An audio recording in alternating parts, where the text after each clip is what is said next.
नमस्कार दोस्तों, मैं पारुल चौहान आप सभी का स्वागत करती हूँ आपके अपने प्यारे से परिवार रोजगार विद अंकित में। कैसे हैं आप सभी? दीपक, अभिषेक, कोमल, सात्विक, अनूप, करण, प्रवेश, पवन, स्काई, मनीष, प्रियंका, मैडम, अच्छा, मदन सिंह गुज्जर, हरिओम, सिमरन, भावना, प्रिंस, मनीष, खुशी, सभी को मेरी तरफ से गुड मॉर्निंग, नमस्ते, राधे राधे, राम राम, शस्त्र अकाल। प्यारे प्यारे बच्चों, कैसे आप सभी? उम्मीद करती हूँ आप बहुत अच्छे होंगे और आपका रिवीजन भी बहुत अच्छा चल रहा होगा। मुझे पता है कि आज आपको मेरी वजह से थोड़ा डिस्टर्बेंस हो गया होगा आपकी नींद में, उसके लिए मैं आपसे पहले ही क्षमा मांग लेती हूँ। लेकिन बेटा क्या कर सकते हैं, हमें थोड़ा सिलेबस कंप्लीट भी करना है, आप जानते हैं। और संडे टू संडे, जैसे अगर जो आपका सिलेबस कंप्लीट होगा वो मैं आपको करा दूंगी, और संडे टू संडे में आपकी, और वैसे अगर मैं बताऊं तो मेरा प्लान था कि आज मैं आपकी कम से कम 4-5 घंटे की क्लास लूँ, लेकिन दिक्कत ये हो रही थी कि कोई स्लॉट बन ही नहीं पा रहा था। और मैंने आपको बताया था कि मुझे आज हॉस्पिटल भी जाना है ना, तो इस वजह से मुझे सुबह का स्लॉट रखना पड़ा। और आगे से इतनी सुबह का स्लॉट नहीं होगा, आगे से आपका जो संडे का समय रहेगा वो आपका या तो दोपहर के बाद रहेगा या फिर इवनिंग में रहेगा। आज आप एडजस्ट कर लीजिएगा, ठीक है? तो आज के लिए मैं आपसे माफ़ी मांगती हूँ, आगे से ऐसा नहीं होगा। आज आप एडजस्ट कर लीजिएगा, ये क्लास चलेगी। अब हम फटाफट से एक बार यहाँ पर आपका पढ़ लेते हैं कि संसदीय समितियाँ किसे कहते हैं। सिलेबस आपका जल्दी ही कंप्लीट हो जाएगा, ध्रुव मैं आपको बता चुकी हूँ, ठीक है? अब चलिए फटाफट से अब हम यहाँ पे आपका स्टार्ट करते हैं पार्लियामेंट्री कमेटी, और हम इनके बारे में पढ़ना शुरू करते हैं। चलिए फटाफट से एक बार फटाफट से यहाँ पर हम सभी लोग एक प्यारी सी मुस्कुराहट के साथ संसदीय समितियाँ पार्लियामेंट्री कमेटी पढ़ना स्टार्ट करते हैं। देखो, इसके बारे में मैं आपको लिख कर ही पढ़ाऊंगी, तो आप टेंशन मत लेना। पीडीएफ उन बच्चों के लिए होती है जिन्हें वर्ड टू वर्ड इंग्लिश चाहिए, है ना, जिन्हें एकदम वर्ड टू वर्ड इंग्लिश चाहिए, इस उन लोगों के लिए है ये। तो अगर मैं बात करती हूं तो इतनी बात आप सब पढ़ सकते हो कि भाई संसदीय समितियां किसे कहते हैं और आखिर इनका क्या काम होता है, आखिर इन्हें संसदीय समितियां क्यों कहा जाता है। तो प्यारे बच्चे, अगर हम बात करते हैं तो आप देखेंगे यहाँ पर कि जब हम पार्लियामेंट्री कमेटीज की बात करते हैं, जब हम संसदीय समितियों की बात करते हैं, तो आप यहाँ पे देखेंगे कि ये भारतीय संसद का बहुत सा काम सदन की समितियों द्वारा निपटाया जाता है। क्योंकि आपकी जो संसद होती है ना, उसके पास में वर्कलोड बहुत ज़्यादा होता है, तो उसने क्या किया है कि अपनी हेल्प करने के लिए, कुछ कामों को हेल्प करने के लिए इसने ये पार्लियामेंट्री कमेटीज बना दी हैं, इसने ये संसदीय समितियां बना दी हैं कि भाई मेरा आधा काम जो है तुम लोग कर दिया करो, ताकि उसका काम जो है कैसा हो सके, हल्का हो सके, है ना। और देखो लिखा हुआ है कि जिन्हें संसदीय समितियां कहते हैं, संसदीय समितियां वर्तमान व्यवस्था का अपरिहार्य व अभिन्न अंग हैं। यानी अब हम कह सकते हैं कि इनके बिना संसद काम नहीं कर सकती है, संसद को इनके बिना काम करने में अब बहुत दिक्कत हो जाएगी, ठीक है। संसदीय समितियां एक प्रकार से लघु संसद के रूप में काम करती हैं, यानी संसद का बहुत सारा काम कौन निपटाता है, ये संसदीय समितियां निपटाती हैं। और लघु संसद, या मैं आपसे पूछूं यहां पर कि आपका मिनी पार्लियामेंट किसको कहा जाता है, तो आप कहोगे मैं मिनी पार्लियामेंट कहा जाता है पार्लियामेंट्री कमेटीज को। तो इनका काम क्या होता है, संसद के कार्यों में उसकी मदद करना होता है। इतनी बात आपको समझ में आ गई होगी कि संसदीय समितियां आखिर संसद के द्वारा क्यों बनाई जाती हैं, ठीक है। फिर नेक्स्ट हमारा आता है कि भाई हमारी जो पार्लियामेंट्री कमेटी है, हमारी जो संसदीय समितियां हैं, प्यारे बच्चे अगर हम इनकी बात करते हैं कि हमारी जो संसदीय समितियां हैं, हम इनके बारे में बात करते हैं, जिन्हें हम कहेंगे पार्लियामेंट्री कमेटी, ठीक है, पार्लियामेंट्री कमेटी। तो ये पूछा जाता है कि भैया ये कितने प्रकार की होती हैं। ये संसदीय समितियां बेटा आपकी 2 प्रकार की होती हैं। कितने टाइप्स होते हैं इनके? मैम 2 प्रकार की हमारी संसदीय समितियां होती हैं। कौन कौन से 2 प्रकार होते हैं, तो वो आपको जानना है कि 2 प्रकार की वो समितियां कौन कौन सी होती हैं। एक होती है बेटा जी स्थायी समितियां, जिन्हें आप कहेंगे परमानेंट कमेटी, मतलब जो हमेशा काम करती रहती हैं। क्या कहेंगे आप इनको? स्थायी समिति होती हैं, जिन्हें हम कहते हैं परमानेंट कमेटी, ठीक है। और एक होती है प्यारे बच्चे आपकी तदर्थ समिति, तदर्थ समिति, जिन्हें आप कहते हैं एडहॉक कमेटी, जिन्हें आप क्या कहते हैं, एडहॉक कमेटी। ध्यान से सुनना बेटा, बहुत अच्छे से मैं आपको बता रही हूँ और इसका इंपॉर्टेंट पार्ट ही मैं आपको बताऊंगी। और एक बच्चे ने मतलब पूछा है प्रोटेम स्पीकर किसको कहते हैं, वो भी मैं आज आपको बताऊंगी। ठीक है, प्रोटेम स्पीकर के बारे में बच्चे ने पूछा था और मैं भूल गई थी, मैं आज आपको वो भी बताऊंगी। ठीक है, अब देखो यहाँ पे ध्यान से मेरी बात को सुनना। स्थायी समिति और आपकी तदर्थ समिति, ये दो प्रकार की आपकी जो है मतलब एक तरीके से आप इनको तदर्थ समिति भी कह सकते हो या अस्थायी समिति। अस्थायी समिति ऐसे लिख लो, मैं ऐसे ही लिख देती हूं, अस्थायी समिति। अस्थायी समिति, ठीक है, यानी टेम्पररी कमेटी भी आप इसको कह सकते हो, टेम्पररी कमेटी। सॉरी बेटा, I am really really very sorry. ठीक है, तो हम कह सकते हैं कि ये दो तरह की होती हैं। ठीक है, और क्या लिख सकते हैं इसको, और मैम हम इसको लिख सकते हैं एडहॉक कमेटी, जो मैंने अभी आपको बताया था, या हम इसको लिख सकते हैं तदर्थ समिति। इनमें से कुछ भी लिखा आ जाए, आपको समझ जाना है कि ये टेम्पररी कमिटीज की बात कर रहा है। अब ध्यान से सुनो, इतनी बात तो तुम्हें पता है कि कोई भी चीज परमानेंट होती है। इसकी अगर मैं आपसे बात करूं तो स्थायी समिति जो होती है, परमानेंट कमेटी जो होती है, ये कमेटी मतलब हमेशा काम करती रहती है।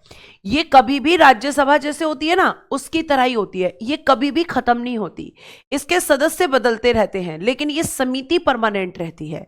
लेकिन अगर मैं बात करती हूं अस्थायी समिति की या एडहॉक कमेटी की, तदर्थ समिति की, तो प्यारे बच्चों ये एक ऐसी कमेटीज होती हैं जो किसी विशेष काम के लिए बनाई जाती हैं और जैसे ही वो काम हो जाता है तुरंत ये खत्म भी हो जाती हैं, मतलब ये परमानेंट नहीं होती हैं। तो थोड़ा थोड़ा सा हम लिख लेंगे कि मैम अगर हम परमानेंट कमेटी की बात करते हैं तो हम कहेंगे कि ये हमेशा कार्य करती रहती हैं, हमेशा कार्य करती रहती हैं। ठीक है, हमेशा कार्य करती रहती हैं और कभी समाप्त नहीं होती, और कभी समाप्त नहीं होती, कभी समाप्त नहीं होती। कौन यहाँ पे इनका क्या मतलब, इनके जो मेंबर्स होते हैं वो यहाँ पर उनका टेन्योर खत्म होता है, लेकिन ये समितियां कभी खत्म नहीं होती। और अगर हम बात करते हैं अस्थायी समिति की या फिर एडहॉक कमेटी की, तो मैम ये विशेष कार्य के लिए बनाई जाती हैं, विशेष कार्य के लिए बनाई जाती हैं। ठीक है, बनाई जाती हैं और कार्य समाप्त होने पर,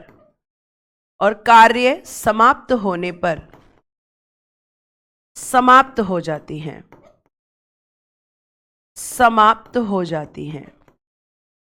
ठीक है, ये बात बेटा आपको बहुत अच्छे से ध्यान रखनी है। जैसे फॉर एग्जाम्पल मान लीजिए किसी एग्जाम में करप्शन हुआ, भ्रष्टाचार हुआ, तो उस भ्रष्टाचार की जांच के लिए, उस करप्शन की इन्वेस्टिगेशन के लिए कमेटी बनेगी। और वो कमेटी कब तक रहेगी, जब तक, अगर हम बात करें यहां पर कि जब तक मैम उस करप्शन का पूरा उसको पता नहीं चल जाता कि करप्शन किसने किया था, ये सब सारी चीजें अगर यहाँ पे हमसे उस कमेटी के पास आ जाती हैं तो वो अपनी रिपोर्ट तैयार कर देती है और उसके बाद वो कमेटी खत्म हो जाती है। ये आपको बहुत अच्छे से ध्यान रखना है। ठीक है, क्या आपको यहां तक मेरी बात समझ में आ रही है? अगर आ रही है तो एक बार थम्स अप कर दें कि भाई ये दोनों कमेटीज में क्या अंतर होता है। अब बेटा जी, जो आपकी स्थायी समिति होती हैं, ठीक है, स्थायी समिति को हम सबसे पहले पढ़ेंगे, यानी परमानेंट कमेटी जो होती है आपकी स्थायी समिति। ठीक है, परमानेंट कमेटी, आप इसको लिख लेना पूरा, ऊपर इंग्लिश लिखी हुई है परमानेंट कमेटी। तो इसमें हम सबसे पहले पढ़ेंगे, परमानेंट में आपकी होती हैं वित्तीय समितियां। ठीक है, जिन्हें हम कहते हैं फाइनेंशियल कमेटीज, और बेटा यही आपकी सबसे ज्यादा इंपॉर्टेंट होती हैं, फाइनेंशियल कमेटी हम इनको कहते हैं। क्लियर है यहाँ तक? Thank you so much for response everyone, thank you बच्चों, बहुत बहुत शुक्रिया आपका। अब ये जो वित्तीय समितियां होती हैं, इसमें भी आपकी 3 प्रकार की समिति होती हैं। पहली होती है बेटा जी प्राक्कलन समिति, हम एक एक करके पढ़ेंगे। पहली होती है प्राक्कलन समिति, जिसको हम इंग्लिश में कहते हैं एस्टीमेट कमेटी, जिसको हम इंग्लिश में कहते हैं एस्टीमेट कमेटी, और ये संसद की सबसे बड़ी अगर हम बात करते हैं, ठीक है। क्या छूट गया? हमेशा कार्य करती रहती है और कभी समाप्त नहीं होती। अच्छा, थैंक यू बेटा। ठीक है, चलो अब ध्यान से सुनो। ठीक है शोभित, ठीक कर दिया है बच्चा, एंड थैंक यू। आगे देखिए, तो अगर हम प्राक्कलन समिति की बात करते हैं, एस्टीमेट कमेटी की बात करते हैं, तो सबसे पहले आप एस्टीमेट कमेटी के बारे में ध्यान रखेंगे कि ये क्या होती है। मैम अभी अभी आपने बोला कि संसद की सबसे बड़ी समिति है ये, संसद की सबसे बड़ी समिति अगर कोई है, सबसे बड़ी समिति, यानी आप लिखेंगे लार्जेस्ट कमेटी ऑफ पार्लियामेंट, है ना, लार्जेस्ट कमेटी ऑफ पार्लियामेंट। संसद की सबसे बड़ी समिति अगर कोई है तो वो कौन सी होती है? मैम प्राक्कलन समिति। मैम एस्टीमेट कमेटी संसद की सबसे बड़ी समिति होती है। प्यारे बच्चे, अगर हम बात करते हैं तो इस कमेटी का जो गठन हुआ था, यानी ये जो फॉर्म्ड की गई थी, ये आपको ध्यान रखना है कि इसका गठन हुआ था 1950 में। फर्स्ट टाइम ये कमेटी 1950 में आपकी फॉर्म्ड की गई थी। आप इस चीज को ध्यान रखेंगे। और इसको फॉर्म्ड करने के लिए किसने रिकमेंडेशन किया था? तो आप कहेंगे 1950 में वित्त मंत्री, वित्त मंत्री तो आप समझते हो, फाइनेंस मिनिस्टर, फाइनेंस मिनिस्टर, ठीक है, वित्त मंत्री जॉन मथाई हुआ करते थे बेटा इस समय पर। जॉन मथाई की सिफारिश पर, की सिफारिश पर, ठीक है। तो क्या लिखेंगे? On the recommendation of John Mathai. Recommendation इस इंग्लिश में कहेंगे सिफारिश को, ठीक है, जॉन मथाई की सिफारिश पर किया गया था। तो ये कमेटी आपकी किसकी रिकमेंडेशन पर फॉर्म की गई थी? Ma'am John Mathai. कौन हुआ करते थे? Finance minister. कब की गई थी पहली बार? तो मैम 1950 में पहली बार ये समिति जॉन मथाई की सिफारिश पर बनाई गई थी।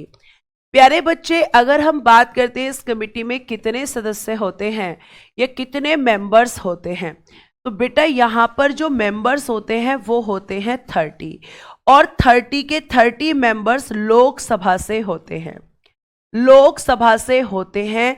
प्यारे बच्चों, इसमें राज्यसभा से नहीं होते। प्राक्कलन समिति से यह क्वेश्चन पूछा जाता है कि ऐसी कौन सी समिति है जिसमें राज्यसभा के सदस्य नहीं होते, तो वो प्राक्कलन समिति होती है।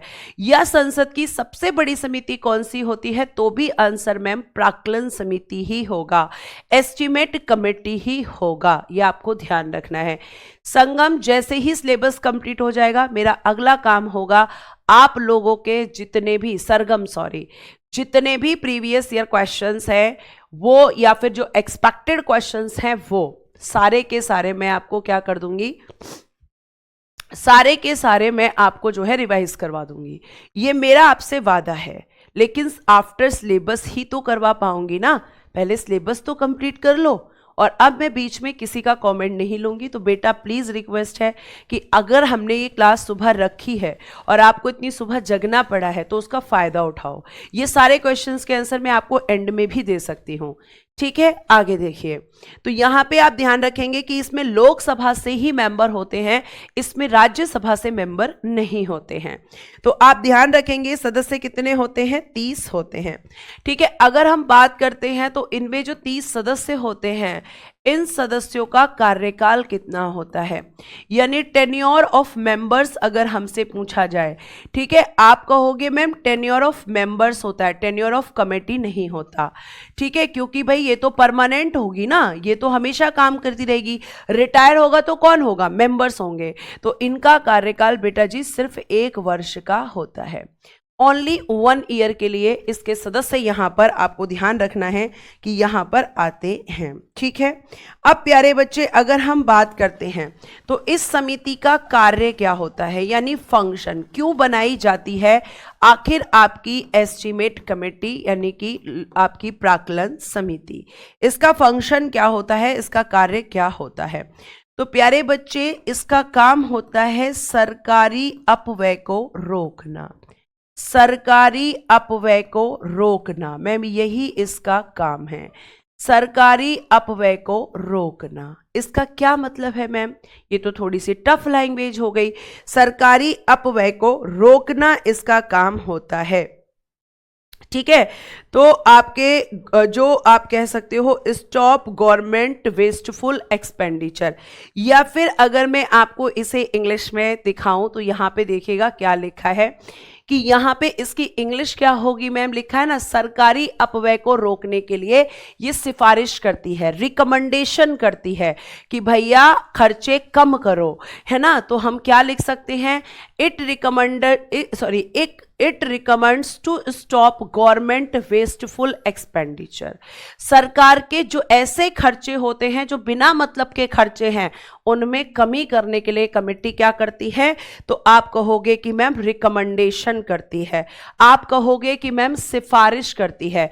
तो सरकारी अपव्यय को रोकने की सिफारिश, यहां पे सिफारिश वर्ड भी जोड़ देना कि सिफारिश करना इसका काम होता है ना। तो ये क्या करती है मैम? जो हमारी सरकार के, ठीक है, stop wasteful expenditure of government, expenditure of government, expenditure of government. जैसे आपके घर में बहुत सारे ऐसे खर्चे हैं जो कंपलसरी हैं, है ना, बहुत सारे ऐसे खर्चे हैं जो कंपलसरी हैं, वो होने चाहिए, लेकिन कई बार हम क्या करते हैं कि घर में बहुत जबरदस्ती के खर्चे कर देते हैं, जिस चीज की जरूरत नहीं है उसको भी खर्च कर देते हैं। उससे क्या होता है? हमारा पूरा बजट हिल जाता है, हमारी पूरी घर की जो व्यवस्था होती है वो हिल जाती है और हमें पैसों की समस्या हो जाती है। तो इस कमेटी का भी काम है कि भैया सरकार जो भी यहाँ पर वेस्टेज कर रही है, जो भी फालतू के खर्चे कर रही है, वो सब हमें बंद कर देने चाहिए, ठीक है। और क्योंकि ये इसका काम होता है इसीलिए इसे कहते हैं सरकारी वित्तीयता समिति, ठीक है। या इसलिए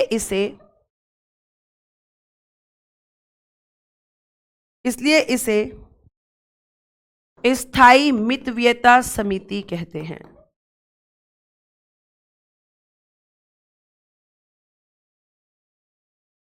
स्थायी वित्तीयता समिति भी कहते हैं, ठीक है। और ये बेटा जी आपका देखो पीडीएफ में भी मेंशन है, यहाँ पे देखो लिखा हुआ है, इसे स्थायी वित्तीयता समिति भी कहा जाता है। Hence it is also called permanent frugality committee. Clear है? तो ये आपको ध्यान रखना है, ठीक है। आगे चलते हैं प्यारे बच्चे, और आगे आपकी एक नेक्स्ट कमेटी होगी जिसका नाम है लोक लेखा समिति। लोक लेखा समिति बहुत इंपॉर्टेंट है, बहुत पूछी जाती है एग्जाम में, है ना, जिसको इंग्लिश में कहेंगे public account committee, public account committee. और बेटा जी इसको शॉर्ट में लिखते हैं PAC, इसको शॉर्ट में लिखते हैं PAC, पब्लिक अकाउंट कमेटी। इसके बारे में आपको ध्यान में रखना है, पब्लिक अकाउंट कमेटी, लोक लेखा समिति। लिखिएगा, यह संसद की सबसे पुरानी मतलब ओल्डेस्ट कमेटी ऑफ पार्लियामेंट, संसद की सबसे पुरानी समिति है। ओल्डेस्ट कमेटी ऑफ पार्लियामेंट संसद की सबसे पुरानी समिति है। और बेटा जी यह संसद की सबसे महत्वपूर्ण मोस्ट इंपॉर्टेंट कमेटी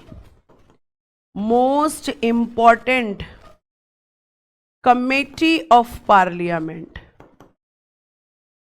पार्लियामेंट, यह संसद की सबसे महत्वपूर्ण समिति है, सबसे पुरानी भी है और बेटा जी सबसे इंपॉर्टेंट यानी सबसे महत्वपूर्ण समिति भी है, जिसे हम कहते हैं पब्लिक अकाउंट कमेटी। क्लियर है? आगे आइए।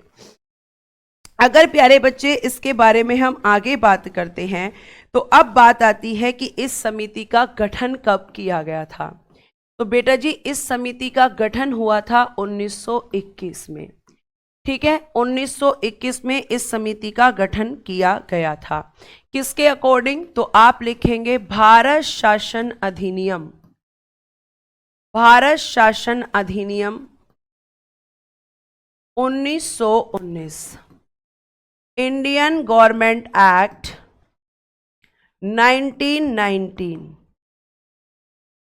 1919 के अनुसार इस एक्ट में इसके बारे में बात की गई थी और इसी के अकॉर्डिंग इसको 1921 में फॉर्म्ड कर दिया गया था। यह आपको ध्यान में रखना है। तो 1921 में इस समिति का गठन 1919 के अधिनियम के हिसाब से किया गया था। अब बात आती है कि मैम इसमें सदस्य कितने होते हैं, मेंबर्स कितने होते हैं। तो आप ध्यान से सुनेंगे कि इसमें जो टोटल मेंबर्स होते हैं वो होते हैं 22, जिसमें से बेटा 15 लोकसभा से और 7 आपके राज्यसभा से होते हैं। यानी हम कह सकते हैं कि लोक लेखा समिति में अगर हम बात करते हैं तो आप ध्यान रखेंगे कि लोक लेखा समिति में लोकसभा और राज्यसभा दोनों के सदस्य होते हैं, जबकि प्राक्कलन समिति में नहीं होते राज्यसभा के सदस्य, केवल उसमें लोकसभा के सदस्य होते हैं। तो इसमें 22 सदस्य होते हैं। ठीक है, तो आप ध्यान रखेंगे कि इसमें कितने सदस्य होते हैं मैम, इसमें 22 सदस्य होते हैं। 15 लोकसभा से और मैम 7 राज्यसभा से लिए जाते हैं। इसमें भी क्या होगा, सदस्यों का कार्यकाल कितना होता है। तो सदस्यों का कार्यकाल अगर हम बात करते हैं, यानी हम टेन्योर की बात करते हैं, तो यहां पर भी बेटा इसके सदस्यों का कार्यकाल 1 वर्ष ही होता है। 1 ईयर का टेन्योर यहां पर होता है, ये आप ध्यान रखेंगे। ठीक है, अब इस समिति में एक अध्यक्ष होता है, लिखिएगा समिति के अध्यक्ष यानी चेयरमैन को, चेयरमैन ऑफ कमेटी, समिति के अध्यक्ष को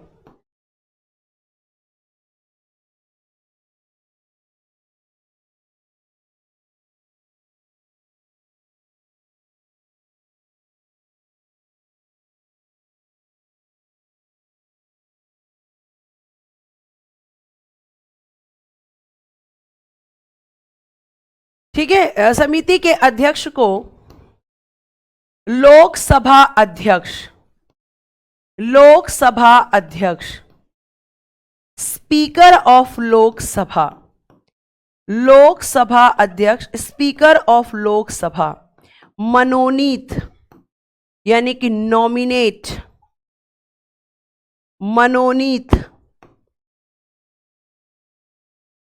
करते हैं। ठीक है,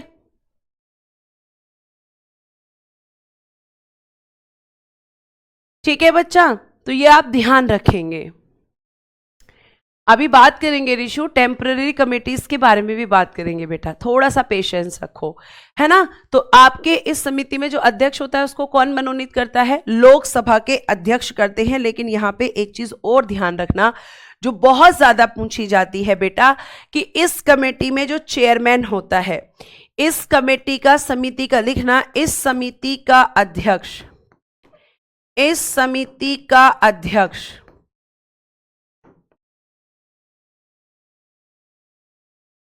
ठीक है, इस समिति का जो अध्यक्ष बनाया जाता है वो हमेशा विपक्षी दल का नेता होता है।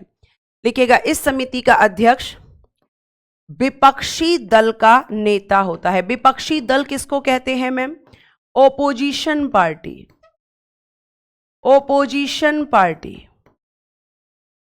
विपक्षी दल का नेता होता है। और यह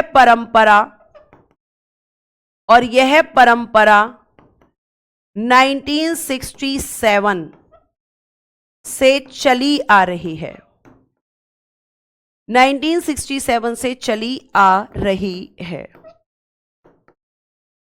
मतलब 1976 से ये फिक्स कर दिया है कि इसमें हमेशा हेड कौन होगा, ओपोजिशन पार्टी का लीडर।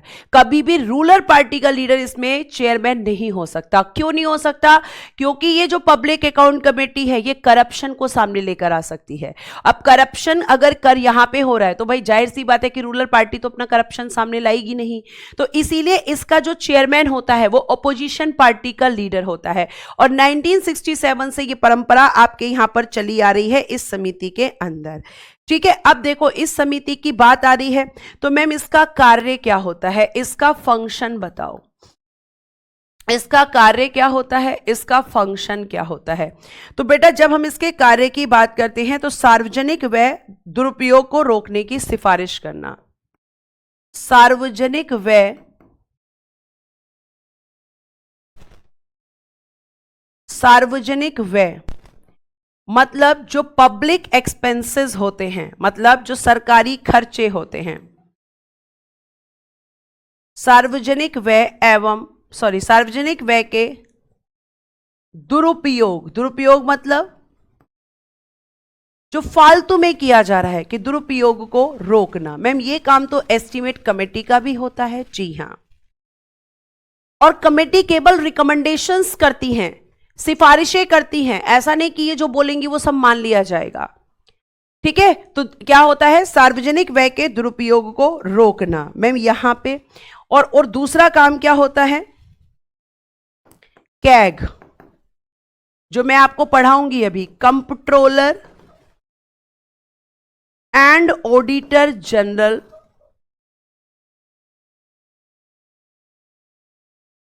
ठीक है, and auditor, comptroller and auditor general of India, Bharat का नियंत्रक एवं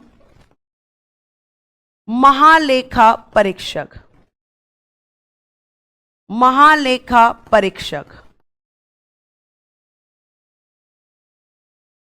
की रिपोर्ट, भारत के नियंत्रक एवं लेखा परीक्षक की रिपोर्ट की जांच करना।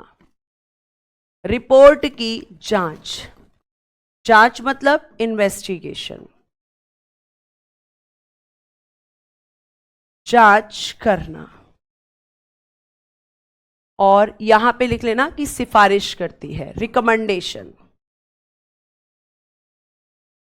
ठीक है, तो इसका मतलब ये भी क्या कर रही है मैम, इसका मतलब ये है कि ये कमेटी भी कह रही है कि जो सरकार के फालतू के खर्चे हैं उन्हें मुझे रोकना है। और क्योंकि यही काम एस्टीमेट कमेटी का है और यही काम लगभग इसका है, इसीलिए आप एक चीज और ध्यान रखेंगे कि इन दोनों समितियों को जुड़वा बहन कहते हैं। और साथ साथ क्योंकि ये आपके भारत के नियंत्रक एवं महालेखा परीक्षक की रिपोर्ट की इन्वेस्टिगेशन करती है, इसीलिए आपको ध्यान रखना है कि कैग को इस समिति का, कैग को इस समिति का मित्र एवं पथ प्रदर्शक कहा जाता है। मित्र एवं पथ प्रदर्शक, पथ प्रदर्शक यानी कि friend and guide, friend and guide.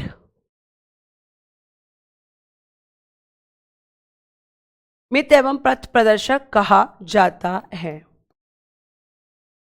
ठीक है, और एक चीज और लिखिएगा, प्राक्कलन समिति यानी एस्टीमेट कमेटी, प्राक्कलन समिति यानी एस्टीमेट कमेटी और लोक लेखा समिति यानी पब्लिक अकाउंट कमेटी, इन दोनों को जुड़वा बहन कहते हैं, ट्विंस सिस्टर, जुड़वा बहन कहते हैं। क्यों कहते हैं कि मैम दोनों का ही काम है सरकारी जो खर्चे होते हैं फालतू के उनको रोकना, उनको रोकना, इन दोनों का यही काम होता है।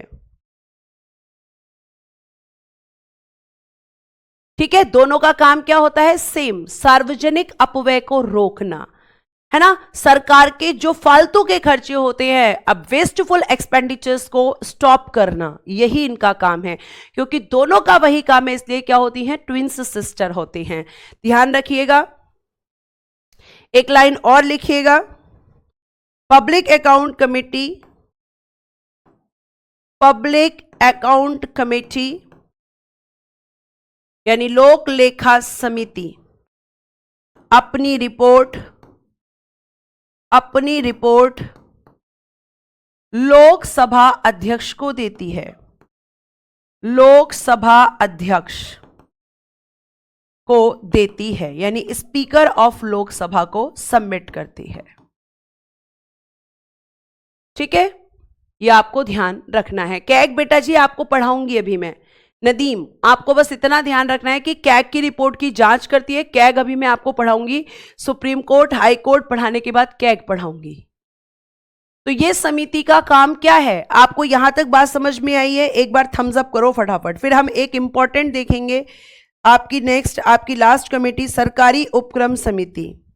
नेक्स्ट कमेटी है स्थायी समितियों में इंपॉर्टेंट सरकारी उपक्रम समिति,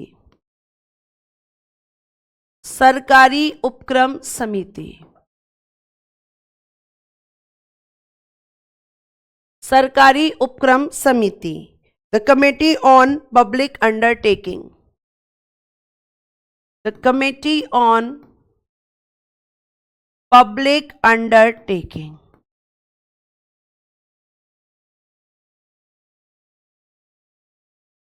the committee on public undertaking. Thank you so much बच्चों रिस्पॉन्स देने के लिए। अब देखो सरकारी उपक्रम समिति, लिखना गठन 1964 कृष्ण मेनन की सिफारिश पर, कृष्ण मेनन की सिफारिश पर, on the recommendation of Krishna Menon,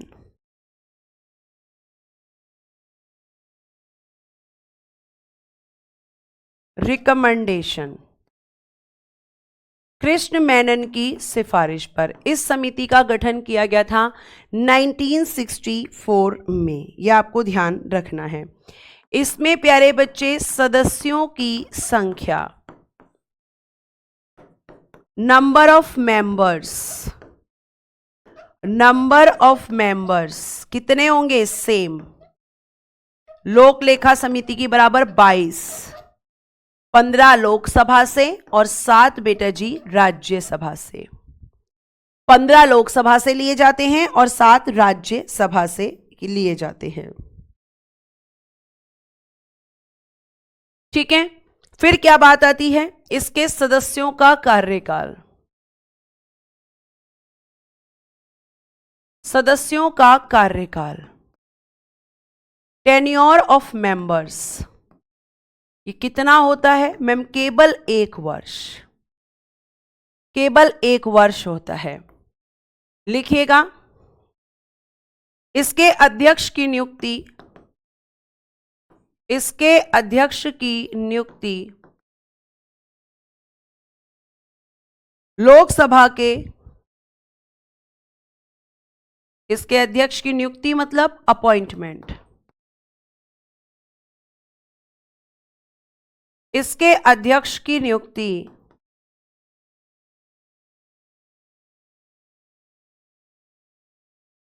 इसके अध्यक्ष की नियुक्ति लोकसभा अध्यक्ष द्वारा, लोकसभा अध्यक्ष द्वारा by the speaker of Lok Sabha, by the speaker of Lok Sabha, Lok Sabha अध्यक्ष द्वारा लोकसभा के सदस्यों में से की जाती है, लोकसभा के सदस्यों में से की जाती है।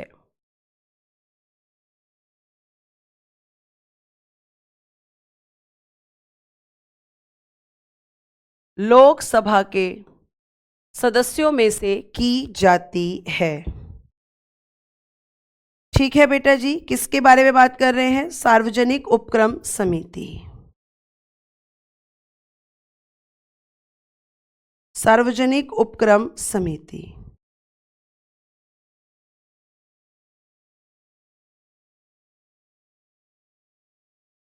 ठीक है, अब इसका काम क्या होता है मैम? कार्य क्या होता है? तो बेटा इसका कार्य होता है कि जो आपके सरकार, जैसे कार्य क्या होता है, फंक्शन। तो बेटा जी आपके जो भी सरकारी उपक्रम होते हैं, है ना, जो भी आपके गवर्नमेंट सरकारी कंपनी आपने सुनी है, जी हाँ मैम हमने सुनी है, जितनी भी गवर्नमेंट कंपनी होती हैं इनके खातों की जांच करना, मतलब इनकी जो ये जो कंपनी है ये आपकी प्रॉफिट में चल रही है कि लॉस में चल रही है उसको देखना, सरकारी कंपनी के प्रॉफिट एंड लॉस को देखना, प्रॉफिट एंड लॉस को देखना, ये इसका काम होता है। ठीक है, उसके अलावा ये आपके जो कंपनी होती हैं ये आपके गवर्नमेंट रूल के हिसाब से काम कर रही हैं या नहीं कर रही हैं, गवर्नमेंट रूल के हिसाब से काम कर रही हैं या नहीं कर रही हैं, ये देखना। यानी इसका पूरा फोकस किस पर होता है, सरकारी उपक्रमों पर। जो भी सरकारी कंपनी है, सरकारी इंडस्ट्रीज हैं, उन सभी की जो काम करने की प्रक्रिया है उनमें रूल्स रेगुलेशंस को देखना, प्रॉफिट एंड लॉस को देखना और उसके बाद रिपोर्ट बनाकर संसद को देना, यही इस कमेटी का काम होता है। आपको इससे ज्यादा प्यारे बच्चे इसके बारे में डिटेल की जरूरत नहीं है। आपको ध्यान रखना है कि केवल इंपॉर्टेंट पार्ट ही हम यहां पर इन समितियों का पढ़ रहे हैं। ठीक है, अब आ जाते हैं हम यहां पर प्यारे बच्चे, और आपसे मैं इंपॉर्टेंट कमेटी में बात करती हूं कि आपकी स्थायी समिति हो गई जो 3 प्रकार की होती हैं और तीनों में आपको ये चीजें ध्यान रखनी है। ये तीनों आपकी परमानेंट कमेटीज थी। अब प्यारे बच्चे एक कमेटी जो एग्जाम में पूछी जाती है उसके बारे में मैं आपको बताने वाली हूं, जिसमें एक कमेटी होती है बेटा SC/ST कमेटी। क्या होती है, SC/ST कमेटी, यानी अनुसूचित जाति जनजाति समिति। आप लिख सकते हो, हिंदी में भी लिख देती हूं, अनुसूचित जाति और जनजाति समिति, अनुसूचित जाति और जनजाति समिति, SC/ST कमेटी, अनुसूचित जाति और जनजाति समिति, ये आपको ध्यान रखना है। इसमें बेटा जी कुल सदस्य, टोटल मेंबर्स कितने होते हैं, 30, 20 लोकसभा से और आपको ध्यान रखना है कि 10 राज्यसभा से होते हैं, 10 राज्यसभा से, 20 लोकसभा से और 10 मेंबर राज्यसभा से होते हैं। ठीक है, इसमें भी कार्यकाल कितना होगा, तो मैम 1 वर्ष, टेन्योर कितना होता है, 1 ईयर का होता है। ठीक है, इसका कार्य, फंक्शन, SC/ST कमीशन की रिपोर्ट, SC/ST कमीशन, यानी SC/ST जो आयोग होता है, कमीशन, आपको पता है आपके यहां पे SC/ST कमीशन भी है, SC/ST कमीशन, कमीशन को कहते हैं आयोग, अनुसूचित जाति जनजाति आयोग की रिपोर्ट। ठीक है, ये कमीशन जो रिपोर्ट देता है उस कमीशन की रिपोर्ट पर विचार करना। ठीक है, तो आप लिख सकते हैं रिपोर्ट पर विचार करना, SC/ST कमीशन की रिपोर्ट पर विचार करना, विचार करना। और SC/ST कमीशन किसके बारे में बात करेगा, तो SC और ST के लोगों के उत्थान के बारे में, इनके कल्याण के बारे में, इनके वेलफेयर के बारे में, तो उसकी रिपोर्ट की जांच करती है ये। और जांच करने के साथ साथ बेटा जी कुछ सिफारिशें देती है कि भाई मेरा काम है SC/ST कमीशन की रिपोर्ट जो आई है उसको, उस पर डिस्कशन करना। ठीक है, उसके बाद इनके कल्याण संबंधी, इनके कल्याण संबंधी मामलों की जांच करना, कल्याण संबंधी मामलों की जांच, यानी जो इनके वेलफेयर से रिलेटेड मैटर्स होते हैं उनकी जांच करना तथा इस संबंध में अपनी रिपोर्ट देना, तथा इस संबंध में अपनी रिपोर्ट देना। तथा इस संबंध में अपनी रिपोर्ट देना। यानी कुल मिलाकर ये कमेटी क्या करती है मैम? मैम कुल मिलाकर ये कमेटी करती है, SC ST कमेटी का काम होता है, अनुसूचित जाति जनजाति आयोग का काम होता है, समिति का काम होता है कि भैया SC ST के कल्याण के लिए काम करना। SC ST जो आपके लोग होते हैं उनके वेलफेयर के लिए यहां पर रिकमेंडेशंस देना, सिफारिशें देना, और इसी के लिए कमेटी बनाई जाती है ताकि इन लोगों के कल्याण के बारे में बात हो सके। ठीक है, ये आप ध्यान रखेंगे। अब हम आ जाते हैं कि मैम आपने बताई थी कुछ आपकी दूसरी टाइप की समिति जिसे हम कहते हैं तदर्थ समिति, जिन्हें हम कहते हैं एडहॉक कमेटी। ठीक है, जो कि अस्थायी समितियां होती हैं, तो आप इनके बारे में भी थोड़ा सा बता दो। देखो तदर्थ समिति मैंने आपको बताया था विशेष कार्य के लिए गठित होती है और कार्य समाप्त होने पर ये भी समाप्त हो जाती हैं। देखो इसमें आपकी जो तदर्थ समिति होती है, एडहॉक कमेटी होती है, इसमें दो महत्वपूर्ण समिति हैं, प्रवर या संयुक्त प्रवर समिति। एक होती है आपकी प्रवर समिति, ठीक है, एक होती है प्रवर समिति, अब इंग्लिश भी लिख रही हूं, और एक होती है संयुक्त प्रवर समिति। संयुक्त प्रवर समिति ये दोनों ही बेटा आपकी एडहॉक कमेटी में सबसे इंपॉर्टेंट कमेटी होती हैं, प्रवर समिति और मैम आप कह सकते हो आपकी संयुक्त प्रवर समिति। ठीक है, इसको कहेंगे द सेलेक्ट कमिटी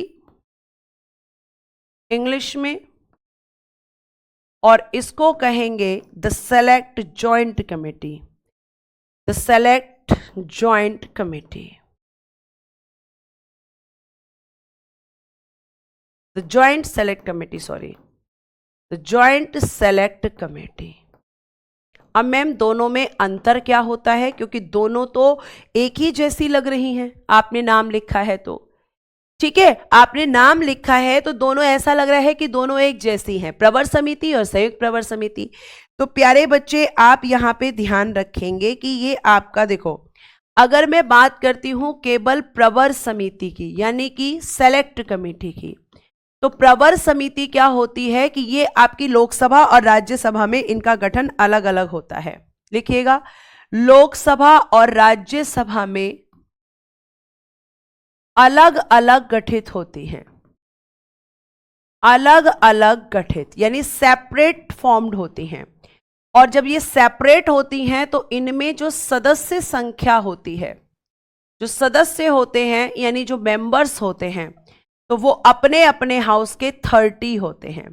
लोकसभा में आपका बनेगी अलग, तो आपकी लोकसभा में 30 मेंबर, राज्यसभा में अलग बनेगी तो उसके आपके अलग मेंबर्स। ठीक है, ये आपको ध्यान रखना है। और बेटा जी जो आपकी संयुक्त प्रवर समिति होती है, संयुक्त प्रवर समिति, joint select committee, joint select committee जो होती है बेटा, ये आपकी लोकसभा और राज्यसभा दोनों के सदस्यों से मिलकर बनती है, दोनों के सदस्यों से मिलकर बनती है। अगर जॉइंट बनती है, से मिलकर बनती है, ठीक है, बनती है। और बेटा अगर ये जॉइंट बनेगी तो इसमें जो सदस्य होंगे वो होंगे आपके 45, 30 लोकसभा से और 15 राज्यसभा से। ये होती हैं आपकी प्रवर और संयुक्त प्रवर समितियां, जो कि आपकी एडहॉक कमेटी में सबसे इंपॉर्टेंट कमेटी होती हैं। यह आपको ध्यान में रखना है। ठीक है, आपके ऑलमोस्ट मैंने चीजें आपको बताई हैं। अब यहां पे ध्यान से सुनो, आप मुझे एक चीज ध्यान रखना कि सारे चैप्टर्स के पहली बात मेरी जिम्मेदारी है आपको फैक्ट देना, और वो मैं दूंगी आफ्टर सिलेबस, ये मैं आपको दूंगी। अब आप मेरी वो बात सुने जो कि बच्चे ने मुझसे क्वेश्चन पूछा था कि what is pro tem speaker. Pro tem speaker क्या होता है मैम, ये क्यों आपका बनाया जाता है? तो बेटा जी ध्यान से सुनना कि जब हम प्रोटेम स्पीकर की बात करते हैं तो प्रोटेम स्पीकर बेटा जी एक तरीके से एक अस्थायी अध्यक्ष होता है। अस्थायी अध्यक्ष होता है कहां पर? लोकसभा में, यानी टेम्पररी चेयरमैन बनाया जाता है। ये टेम्पररी चेयरमैन होता है, टेम्पररी चेयरमैन कहां पर? लोकसभा में। और इसका काम कब तक होता है? जब तक कि लोकसभा का परमानेंट चेयरमैन आपका चूज नहीं कर लिया जाता। आपको ध्यान रखना है कि अस्थायी अध्यक्ष कब बनता है? जब नई लोकसभा बनती है। जैसे मान लीजिए आपकी 2025 आपकी अभी जो लोकसभा चल रही है, ये लोकसभा आपकी खत्म हो जाएगी और जब नई लोकसभा बनेगी आपकी, भाई लोकसभा का टेन्योर कितना होता है? 5 साल। अब 5 साल बाद ये खत्म होगी ना, तो जब आपकी नई लोकसभा बनेगी तो उस समय पर ऐसा तो है नहीं कि लोकसभा बनेगी और फर्स्ट मीटिंग में ही आपका जो है चेयरमैन फर्स्ट मीटिंग होने से पहले ही यहां पर डिसाइड हो जाएगा। नहीं, चेयरमैन चूज किया जाता है फर्स्ट मीटिंग में, लेकिन उससे पहले भी तो एक चेयरमैन चाहिए ना। क्यों चाहिए मैम? क्योंकि सदस्य शपथ लेंगे और सदस्य जब शपथ लेंगे तो चेयरमैन की पोस्ट खाली नहीं होनी चाहिए, चेयरमैन वहां पे बैठा होना चाहिए। तो ये कब तक रहता है? जब तक लोकसभा का स्थायी अध्यक्ष नहीं चुन लिया जाता। अब अस्थायी अध्यक्ष होता है लोकसभा में, इसकी नियुक्ति सॉरी बेटा इसकी नियुक्ति की जाती है और नियुक्ति कौन करता है? राष्ट्रपति द्वारा, राष्ट्रपति द्वारा, बाय द प्रेसिडेंट। ठीक है। और लोकसभा का जो सबसे सीनियर मेंबर होता है वही प्रोटेम स्पीकर बनता है, उसी का नाम राष्ट्रपति को भेजा जाता है। ये कौन होता है? लिख सकते हो, लोकसभा का सबसे वरिष्ठ सदस्य होता है, सबसे वरिष्ठ सदस्य। वरिष्ठ सदस्य किसको कहते हैं ma'am? Senior member of Lok Sabha, senior member होता है मैम ये। और इसका नाम जो है राष्ट्रपति को भेजा जाता है और राष्ट्रपति जी इसको क्या करते हैं? राष्ट्रपति जी इसको अपॉइंट करते हैं। शबीर, आपका बिल्कुल सही बात है कि मैम फर्स्ट मीटिंग तक तो लास्ट वाली लोकसभा का ही चेयरमैन अपनी पोस्ट पर रहता है, लेकिन वो अध्यक्षता नहीं कर सकता। उसका कार्यकाल भले तब तक रहता है, लेकिन वो प्रोटेम स्पीकर का काम नहीं करेगा। प्रोटेम स्पीकर के लिए अलग से यहां पर अपॉइंटमेंट होगी बाय द प्रेसिडेंट। और ये कब तक पद पर रहेगा मैम? अगर हम बात करते हैं तब तक पद पर रहता है, पद पर रहता है जब तक नई लोकसभा के स्थायी अध्यक्ष यानी परमानेंट चेयरमैन को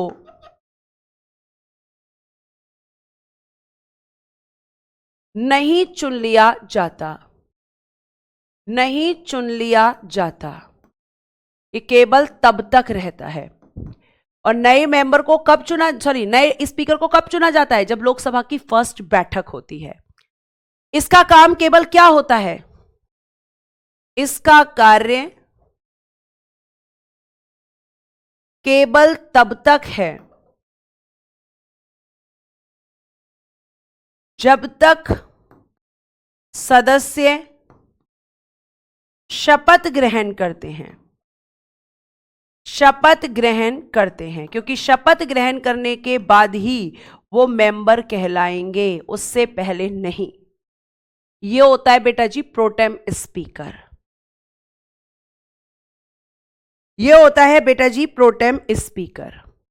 अब आपके 2 क्वेश्चंस जो आप बहुत ज्यादा पूछते हो कि आप ये बताओ लोकसभा के प्रथम अध्यक्ष, फर्स्ट चेयरमैन ऑफ लोकसभा कौन थे? तो बताओ कौन थे? तो मैम जीवी मावलंकर जी, गणेश वासुदेव मावलंकर जी। लोकसभा की प्रथम महिला अध्यक्ष, first female speaker of Lok Sabha, तो वो थी बेटा जी मीरा कुमार। और अगर पूछ लिया जाए लोकसभा की सेकंड फीमेल स्पीकर, वो कौन है? सुमित्रा महाजन। सुमित्रा महाजन। अब मैं आपसे एक क्वेश्चन पूछूंगी, बताइए वर्तमान में लोकसभा अध्यक्ष कौन है?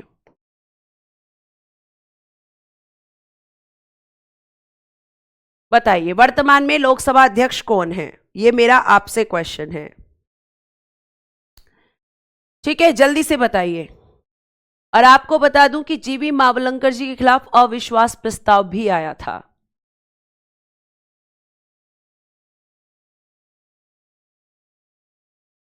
बताइए कौन है? बहुत बढ़िया मैम, ओम बिरला जी। कौन है? ओम बिरला जी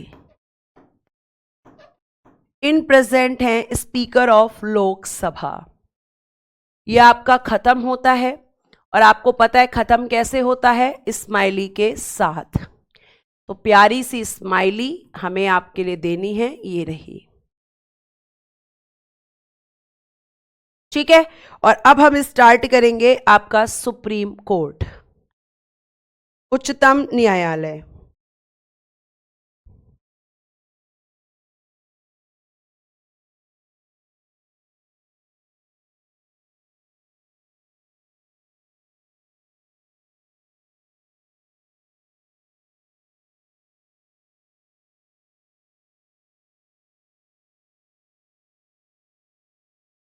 बात समझ में आ गई? अब आगे आइए, लिखिएगा सुप्रीम कोर्ट।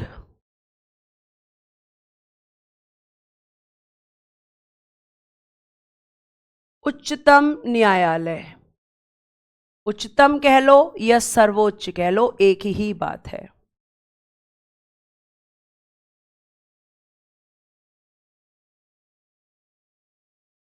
ये कॉन्स्टिट्यूशन के किस पार्ट या भाग में है? भाग 5, आर्टिकल 124 से 147 सुप्रीम कोर्ट के बारे में जानकारी दी गई है। अब बच्चा पूछता है कि भारत में कितने सुप्रीम कोर्ट होते हैं? वो ये भी क्वेश्चन पूछता है क्योंकि उसे नहीं पता होता कि एक्चुअली कितने सुप्रीम कोर्ट होते हैं। तो बच्चा मैं आपको ये बहुत अच्छे से बता दूं कि अगर हम बात करते हैं सुप्रीम कोर्ट की, तो भारत में, पूरे भारत में एक ही सुप्रीम कोर्ट है, एक ही सुप्रीम कोर्ट है,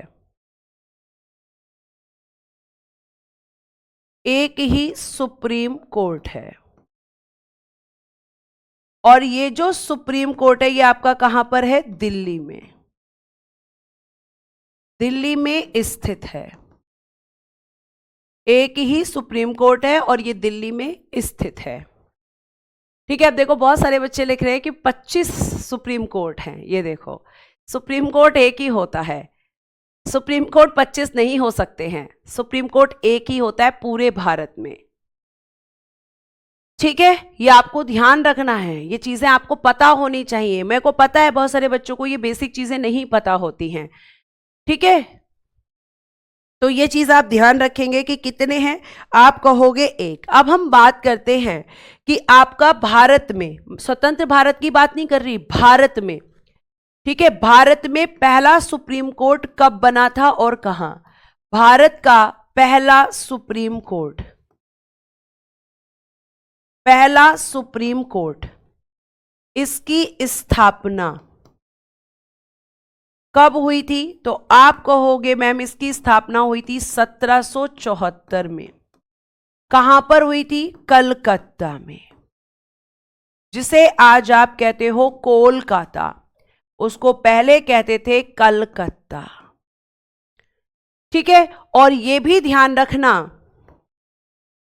कि इसकी जो स्थापना हुई थी 1773 के रेगुलेटिंग एक्ट के अनुसार, रेगुलेटिंग एक्ट के अनुसार, यानी according to regulating act of 1773 Bharat में पहला सुप्रीम कोर्ट स्टैब्लिश हुआ था 1774 में कोलकाता में। यह आपको ध्यान रखना है। और प्यारे बच्चे, जब ये सुप्रीम कोर्ट बना था तो सुप्रीम कोर्ट में एक व्यक्ति होते हैं चीफ जस्टिस। कौन होते हैं? चीफ जस्टिस, यानी कि मुख्य न्यायाधीश। और बेटा जी यही मुख्य न्यायाधीश आपके कौन थे? फर्स्ट आप लिखेंगे एलिजा इम्पे, एलिजा इम्पे। और इसमें इनके साथ में थे 3 अदर जजेस, 3 अन्य न्यायाधीश, 3 अदर जजेस यानी 3 अन्य न्यायाधीश।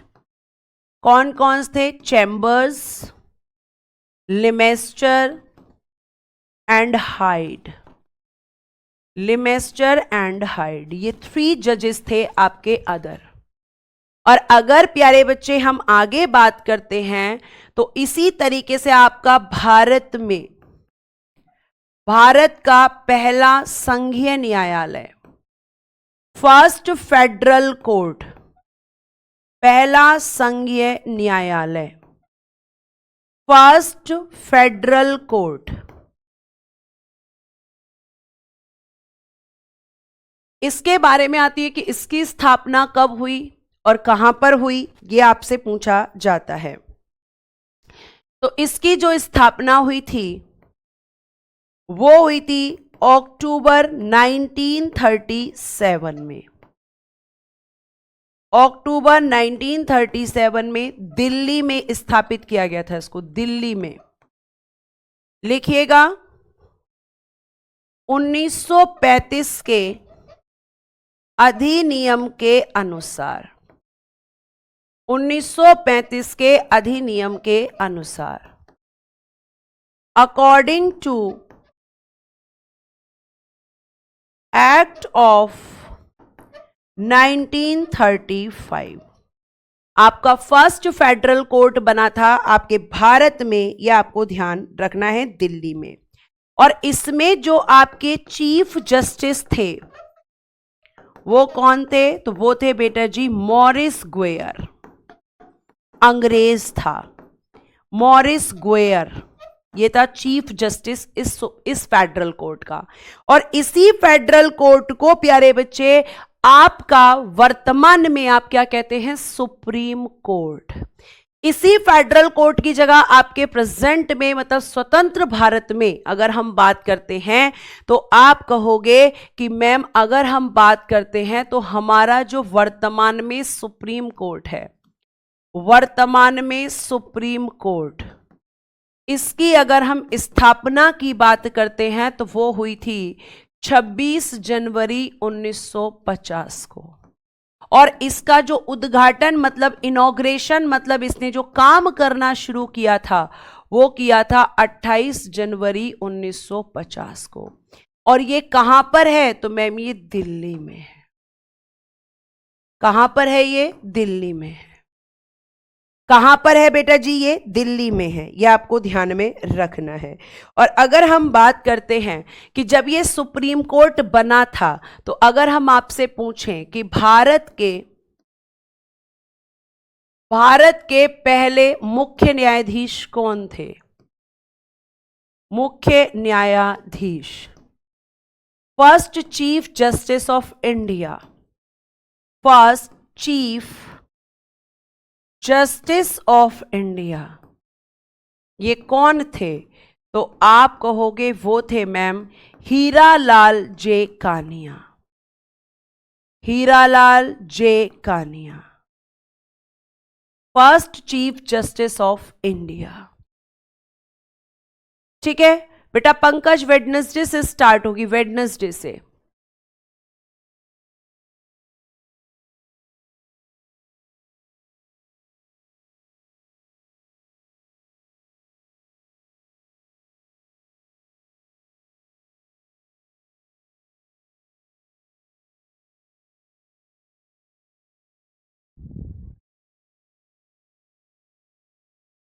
अब मुझे बताइए कि वर्तमान में कौन है? इन प्रेजेंट, इन प्रेजेंट कौन है आपके चीफ जस्टिस? ये आप बताएंगे। और पता है वो कौन से नंबर के हैं? 53वें मुख्य न्यायाधीश हैं। 52वें कौन थे? 52वें थे जस्टिस गवई। जस्टिस गवई ये 52वें मुख्य न्यायाधीश हैं और आपके 53वें भी घोषित हो चुके हैं, तो मैं भी आपको बता देती हूं। जस्टिस गवई ये आपके 52वें मुख्य न्यायाधीश हैं। ठीक है, अभी अगर मैं बात करूं तो ये काम कर रहे हैं, लेकिन 53वें आपके डिक्लेयर हो चुके हैं।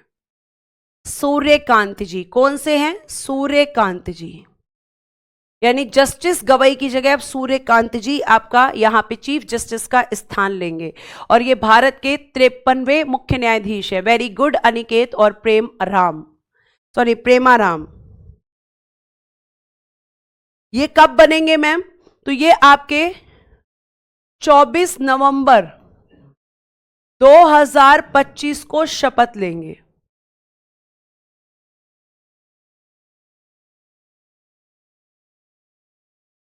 नवंबर 2025 को शपथ लेंगे। ठीक है, अभी कौन काम कर रहा है फिलहाल? जस्टिस गवई, जो भारत के 52वें मुख्य न्यायाधीश हैं।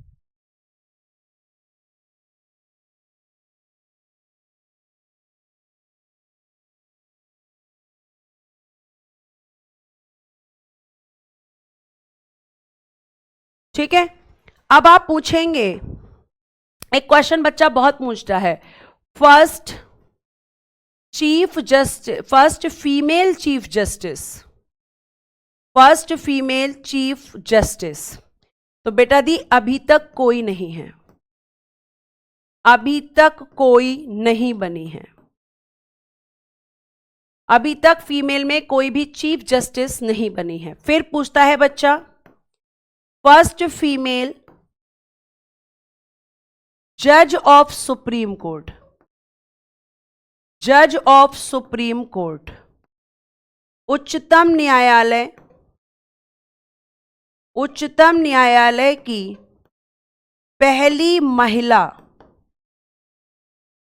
महिला न्यायाधीश, केवल न्यायाधीश, जज, तो वो बन चुकी हैं फातिमा बीबी, वो बन चुकी हैं फातिमा बीबी। लेकिन अभी तक चीफ जस्टिस कोई नहीं बनी है, लेकिन अभी तक चीफ जस्टिस कोई भी नहीं बनी है, यह आपको ध्यान रखना है। अब हम बात करते हैं कि हमारे भारत में जो सुप्रीम कोर्ट है उसका गठन किस आर्टिकल में दिया गया है? ठीक है, भोकाल बेटा जो जीएस सूत्र बुक है, जिसमें आपका एक, अगर हम बात करते हैं तो जिसमें क्विक रिवीजन बुक के रूप में आपके सभी जीएस के विषयों को समाया गया है, उसकी अगर मैं बात करूं तो 10 तारीख से वो बुक आपकी सेल में आएगी। ठीक है, और वो केवल आपकी हिंदी में अवेलेबल है, इंग्लिश में नहीं है, और वो आपकी फ्लिपकार्ट पर, अमेजन पर और RWA एप्लीकेशन पर 10 तारीख को आपकी सेल में रहने वाली है। ये जानकारी आपको मैंने दे दी है क्योंकि आपने पूछी है। आगे देखिए प्यारे बच्चे, अब हम सबसे पहले क्या पढ़ेंगे? अब मैम हम सबसे पहले पढ़ेंगे आर्टिकल 124। ठीक है, इसमें क्या दिया गया है? इसमें दिया गया है सर्वोच्च न्यायालय का गठन, यानी कंपोजिशन ऑफ सुप्रीम कोर्ट। सर्वोच्च न्यायालय का गठन कैसे होता है? तो बेटा जी सर्वोच्च न्यायालय के गठन के लिए एक चाहिए हमें चीफ जस्टिस, यानी एक होता है इसमें मुख्य न्यायाधीश, और बाकी होते हैं इसमें बेटा जी अदर जजेस, यानी अन्य न्यायाधीश। और अगर मैं बात करती हूं कि जब आपका सुप्रीम कोर्ट बना अकॉर्डिंग टू आर्टिकल 124, तो आपको ध्यान रखना है कि मूल संविधान में कितने थे, ओरिजिनल कॉन्स्टिट्यूशन में कितने जजेस और कितने जजेस थे, मूल संविधान यानी ओरिजिनल कॉन्स्टिट्यूशन। तो बेटा जी मूल संविधान में इनकी संख्या थी 1 + 6 यानी कि टोटल 7। आपके एक मुख्य न्यायाधीश और 6 अन्य न्यायाधीशों से मिलकर आपके सुप्रीम कोर्ट को बनाया गया था, यानी टोटल 7 थे। लेकिन अगर हम इस तरीके से बात करें तो एक चीफ जस्टिस और एक मैम उसमें कौन थे, एक उसमें थे हम कह सकते हैं यहां पर आपके जो कह सकते हैं, एक मिनट सॉरी, मैंने 1 + 6 कर दिया, 1 + 7 सॉरी बेटा, 1 + 7 यानी 8, सॉरी बेटा।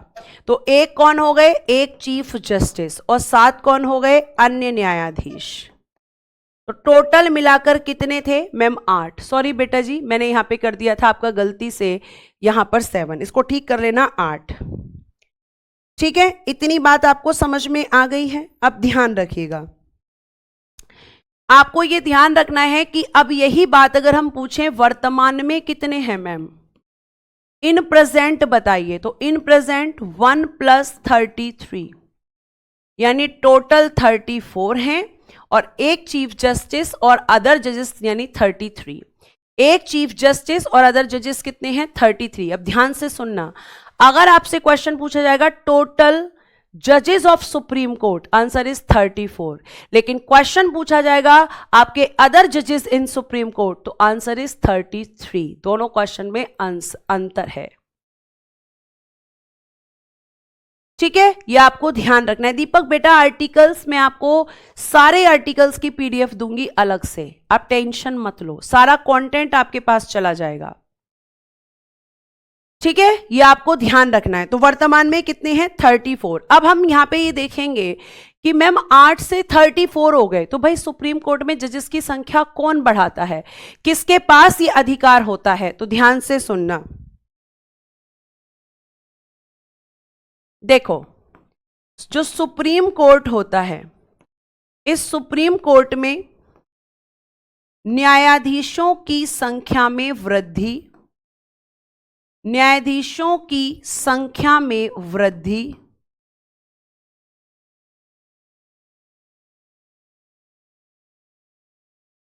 इंक्रीज द नंबर ऑफ जजेस, इंक्रीज द नंबर ऑफ जजेस, न्यायाधीशों के वेतन का निर्धारण,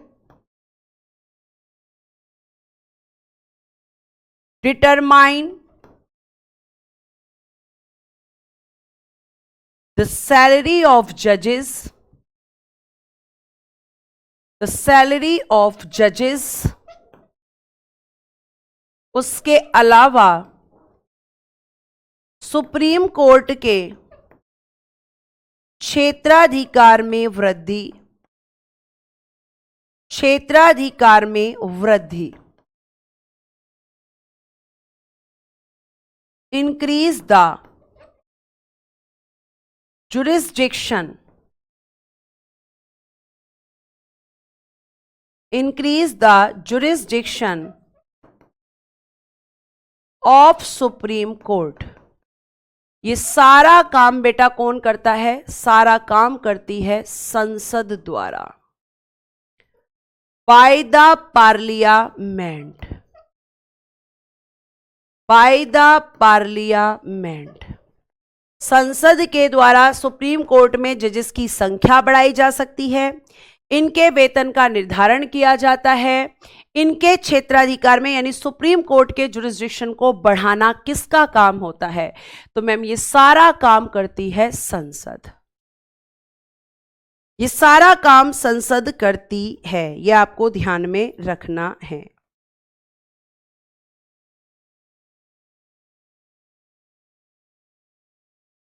अब बात आती है अगला क्वेश्चन, सर्वोच्च न्यायालय का स्थान। मैं आपको वैसे बता चुकी हूं, सर्वोच्च न्यायालय का स्थान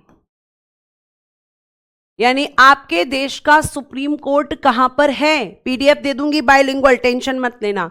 seat of supreme court, seat of supreme court, मतलब जहां पर आपका सुप्रीम कोर्ट स्थित है और जहां से इसके जितने भी केसेस होते हैं सब वही जाते हैं। तो आप क्या कहोगे कि मैम ये सुप्रीम कोर्ट जो है वो हमारा दिल्ली में है। इसका स्थान कहां पर है? दिल्ली में है। ये दिल्ली में स्थित है, ठीक है। और अगर दिल्ली में स्थित है तो जितनी भी सुनवाई होंगी वो कहां पर होंगी? दिल्ली में। लेकिन मैम हमारा क्वेश्चन ये है, क्या सुप्रीम कोर्ट की सुनवाई, क्या सुप्रीम कोर्ट की सुनवाई दिल्ली के अलावा, दिल्ली के अलावा अन्य स्थान पर हो सकती है? अन्य स्थान पर हो सकती है, यस या नो? यानी अदर प्लेसेस में जाकर सुप्रीम कोर्ट हियरिंग कर सकता है या नहीं कर सकता? बताइए जल्दी से, हो सकती है या नहीं? बताइए जल्दी से, हाँ या ना?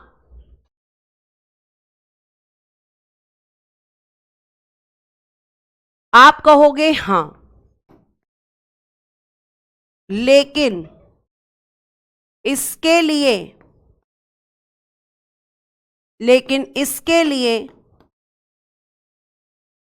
सुप्रीम कोर्ट के मुख्य न्यायाधीश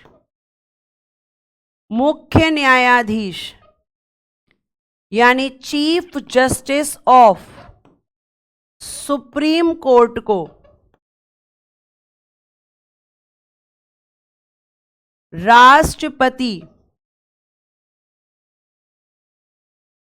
ठीक है, राष्ट्रपति से अनुमोदन यानी अप्रूवल, अनुमोदन लेना होगा। यानी राष्ट्रपति की परमिशन लेनी होगी और उसके बाद वो ऐसा कर सकता है। तो अब यहां पे बात आती है कि आज तक ऐसा हुआ है क्या? आज तक मैम ऐसा हुआ है? जी हां, आज तक ऐसा हुआ है। एक बार हियरिंग हुई है जम्मू कश्मीर में और एक बार हैदराबाद में, दिल्ली के अलावा, दिल्ली के अलावा।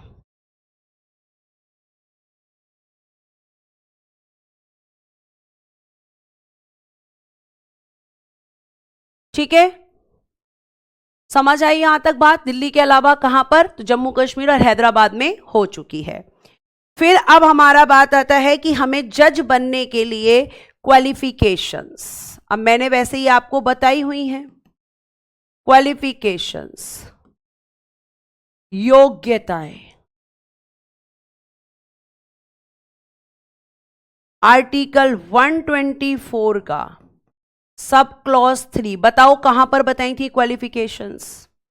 पहला, भारत का नागरिक, सिटीजन ऑफ इंडिया, भारत का नागरिक। दूसरा, 5 वर्ष का न्यायाधीश का अनुभव, अनुभव को कहते हैं एक्सपीरियंस, यानी 5 वर्ष किसी भी हाई कोर्ट में उसने एज अ जज काम किया हो। तो कहां पर होना चाहिए एक्सपीरियंस? हाई कोर्ट में, ठीक है। और अगर ये नहीं है तो मैम 10 वर्ष का अधिवक्ता यानी एडवोकेट का अनुभव, कहां पर? हाई कोर्ट में। ये भी नहीं है तो राष्ट्रपति की राय में पारंगत विधिवेत्ता यानी गुड नॉलेज ऑफ लॉज, पारंगत विधिवेत्ता, डिस्टिंग्विश्ड जूरिस्ट, डिस्टिंग्विश्ड जूरिस्ट, जिसका मतलब होता है गुड नॉलेज ऑफ लॉज, विधियों का अच्छा ज्ञान विदाउट प्रैक्टिस उसको होना चाहिए राष्ट्रपति की नजर में। भाई पहली शर्त भारत का नागरिक तो कंपलसरी है। दूसरा, 5 साल का जज का एक्सपीरियंस नहीं है, 10 साल का एडवोकेट का एक्सपीरियंस नहीं है। अगर आपके पास दोनों एक्सपीरियंस नहीं है तो फिर आप राष्ट्रपति की राय में, क्योंकि राष्ट्रपति ही जज को अपॉइंट करता है, तो उसकी नजर में उस जज को गुड नॉलेज ऑफ लॉज होना चाहिए, यानी विधियों का अच्छा ज्ञान होना चाहिए। ठीक है। अनिकेत कह रहे हैं अगर सुप्रीम कोर्ट किसी को फांसी की सजा देता है तो उसे राष्ट्रपति माफ कर सकते हैं? बिल्कुल कर सकते हैं।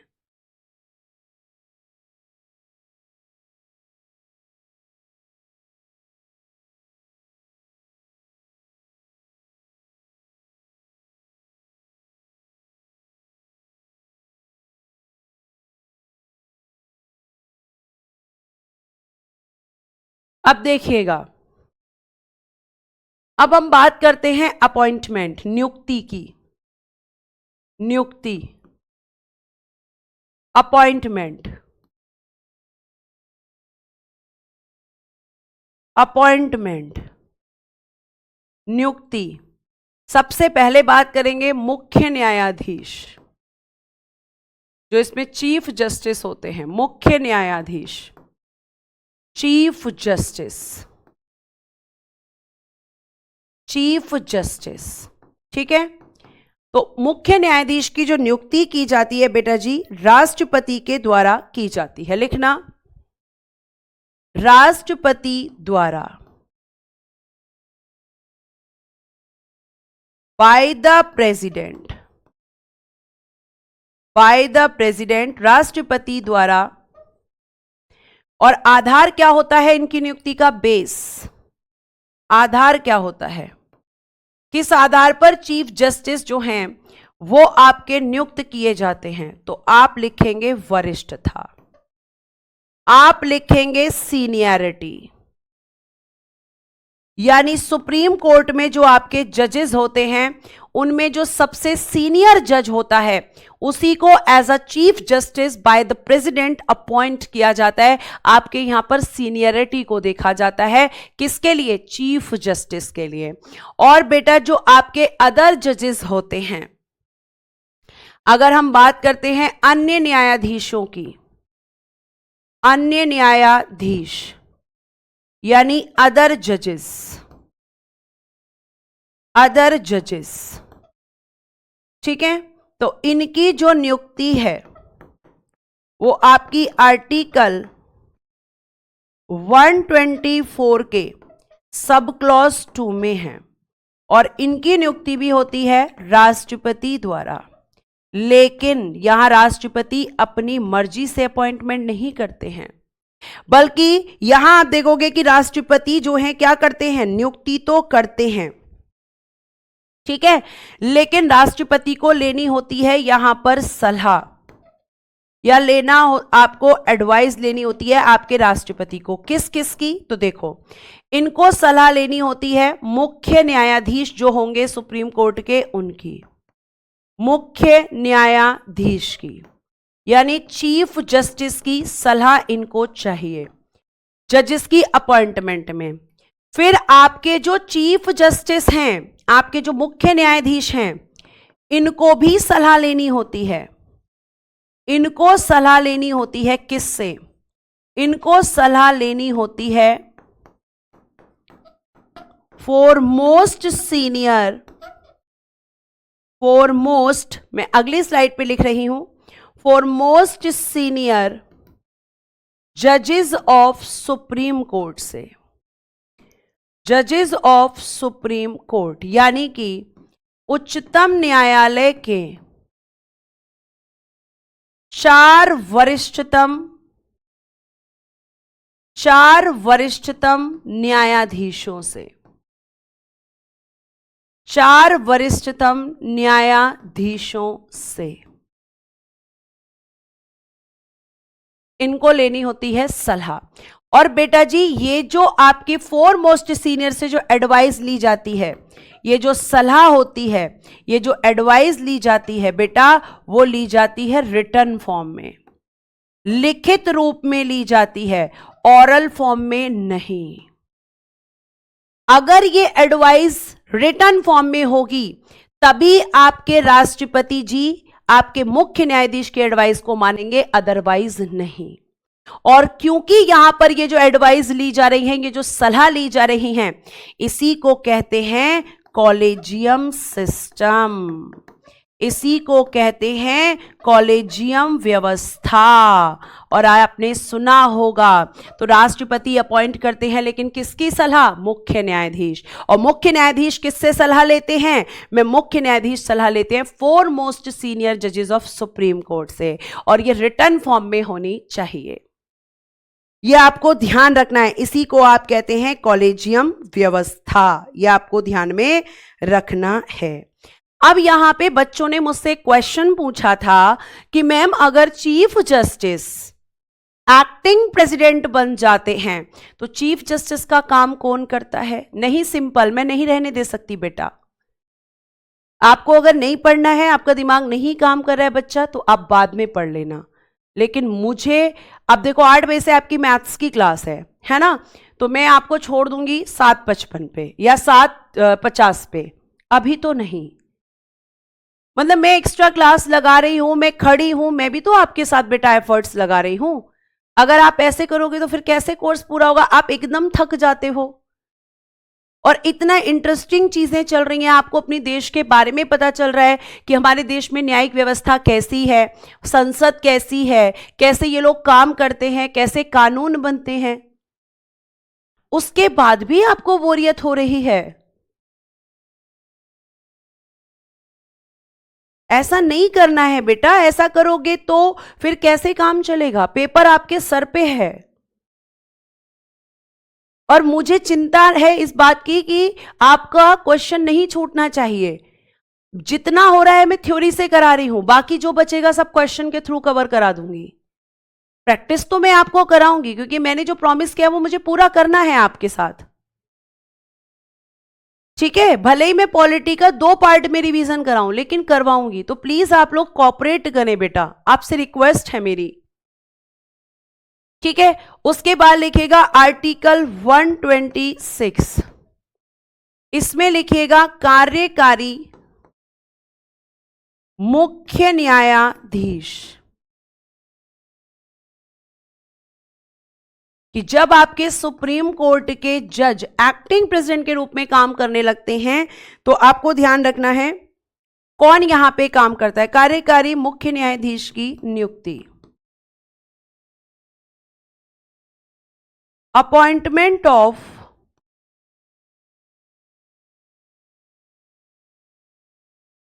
Acting chief justice, acting chief justice. तो मैंने आपको बोला था ना कि सारी पोस्ट फुलफिल की जाती हैं कॉन्स्टिट्यूशन में, कोई भी पोस्ट खाली नहीं रहती है। ठीक है, तो आप देखेंगे, लिखना, जब मुख्य न्यायाधीश, जब मुख्य न्यायाधीश यानी चीफ जस्टिस का पद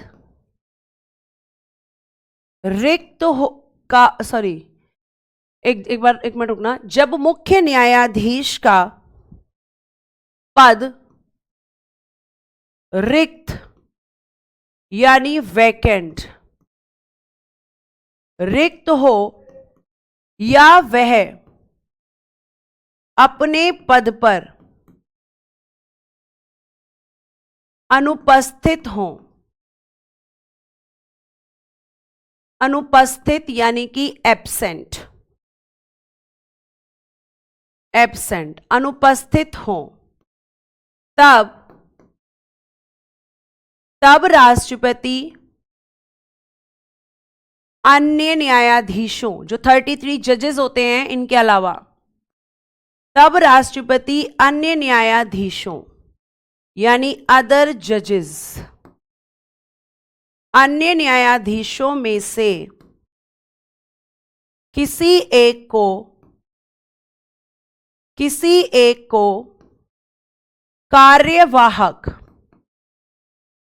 कार्यवाहक मुख्य न्यायाधीश या कार्यकारी, कुछ भी लिख लो आप, कार्यकारी या कार्यवाहक मुख्य न्यायाधीश, acting chief justice, acting chief justice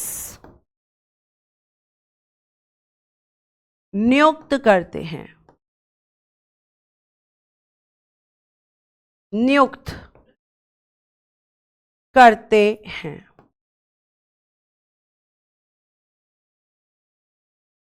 तो इस तरीके से ये पोस्ट आपकी फुलफिल होती है, ये आपको ध्यान रखना है,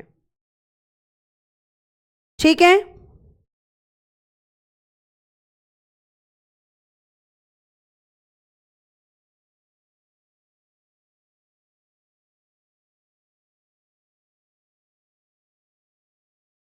क्लियर है यहां तक? इतनी बात समझ में आ रही है? अब देखो, अगर मैं बच्चा आगे आपसे बात करती हूं तो आप यहां पर देखेंगे कि आपका एक होता है आर्टिकल 127 और इसमें क्या दिया गया है, तदर्थ न्यायाधीश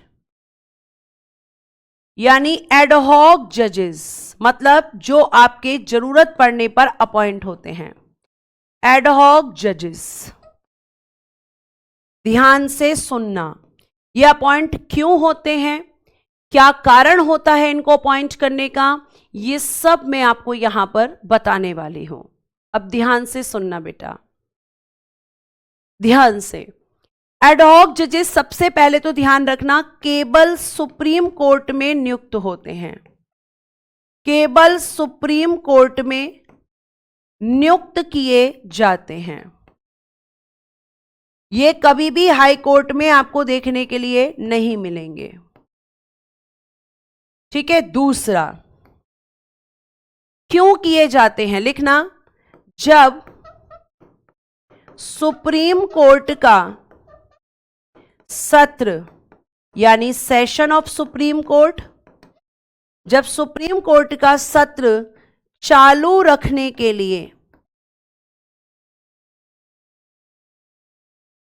गणपूर्ति, गणपूर्ति यानी कि कोरम पूरा ना हो, पूरा ना हो, तब सुप्रीम कोर्ट के चीफ जस्टिस यानी मुख्य न्यायाधीश, तब सुप्रीम कोर्ट के चीफ जस्टिस, मुख्य न्यायाधीश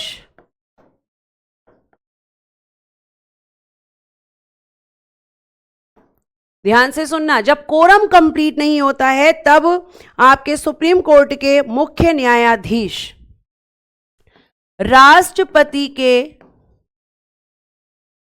पूर्व अनुमोदन से, यानी अप्रूवल ले लेते हैं राष्ट्रपति से, पूर्व अनुमोदन से हाई कोर्ट के ऐसे जज, हाई कोर्ट के ऐसे जज, जज को कहते हैं न्यायाधीश, हाई कोर्ट के ऐसे जज, हाई कोर्ट के ऐसे जज, ठीक है, जिसके अंदर, हाई कोर्ट के ऐसे जज जिसके अंदर सुप्रीम कोर्ट का जज बनने की योग्यता हो, जज बनने की योग्यता हो, उसे तदर्थ न्यायाधीश नियुक्त करते हैं, उसे तदर्थ न्यायाधीश नियुक्त करते हैं। तो अब मैं इसको आपको लिखवा चुकी हूं, अब मैं एक बार समझा देती हूं। तदर्थ न्यायाधीश कहां से आते हैं, हाई कोर्ट से। कौन अपॉइंट करता है, chief justice of supreme court. किसके अनुमोदन से, राष्ट्रपति के। क्यों किए जाते हैं, कोरम कंप्लीट नहीं होता तब। मैम जब कोरम कंप्लीट नहीं होता है तब ऐसे आपके एडहॉक जजेस सुप्रीम कोर्ट में आते हैं, क्योंकि किसी भी सेशन को करने के लिए कोरम कंप्लीट होना जरूरी है। और कोरम कंप्लीट नहीं होगा तो हमें क्या करना पड़ता है, ये एडहॉक जजेस हमें लाने पड़ते हैं हाई कोर्ट से। लेकिन ऐसा नहीं कि हाई कोर्ट से कोई भी जज उठाकर हम ले आएंगे, नहीं, उस जज के अंदर सुप्रीम कोर्ट का जज बनने की क्वालिफिकेशन होनी चाहिए, यह आपको ध्यान रखना है। एडवोकेट कौन होता है, मनीषा का क्वेश्चन है। बेटा एडवोकेट वो व्यक्ति होता है जिसने एलएलबी करके बार काउंसिल का लाइसेंस ले लिया हो और प्रैक्टिस कर रहा हो, उसको कहते हैं एडवोकेट, अधिवक्ता।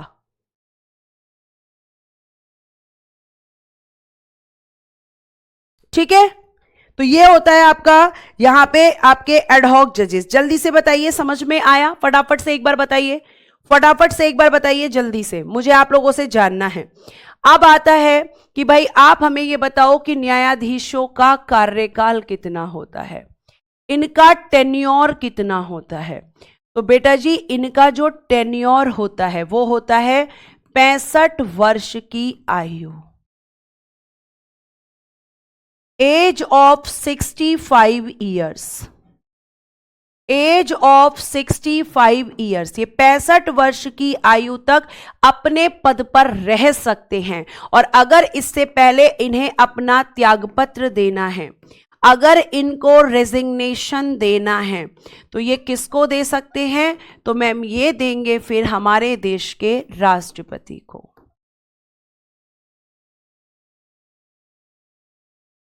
इनकी मैक्सिमम एज होती है, मिनिमम एज नहीं होती। इनकी मैक्सिमम एज होती है, मिनिमम एज नहीं होती। फिर बात आती है कि इन्हें, इनका अगर हम बात करते हैं तो रिमूवेबल प्रोसेस, रिमूवेबल प्रोसेस क्या होता है? हटाने की प्रक्रिया। तो सबसे पहले तो इन्हें संसद के द्वारा हटाया जाएगा। जैसे राष्ट्रपति को संसद हटाती है, ऐसे ही इनको भी हटाने का अधिकार संसद को ही होता है। संसद ही इन्हें हटा सकती है, लेकिन क्या अपनी मर्जी से? नहीं बेटा, इनको हटाने का आधार है, इनको हटाने के ग्राउंड होते हैं। और वो ग्राउंड क्या होते हैं? पहला, सिद्ध कदाचार, यानी proved misbehaviour, proved misbehaviour, proved misbehaviour. और एक कारण होता है असमर्थता, असमर्थता।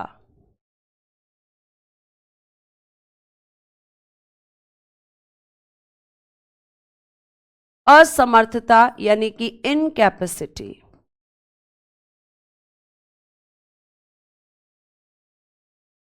इसका मतलब क्या होता है? सिद्ध कदाचार मतलब कोई जज पैसे लेकर गलत डिसीजन देता है।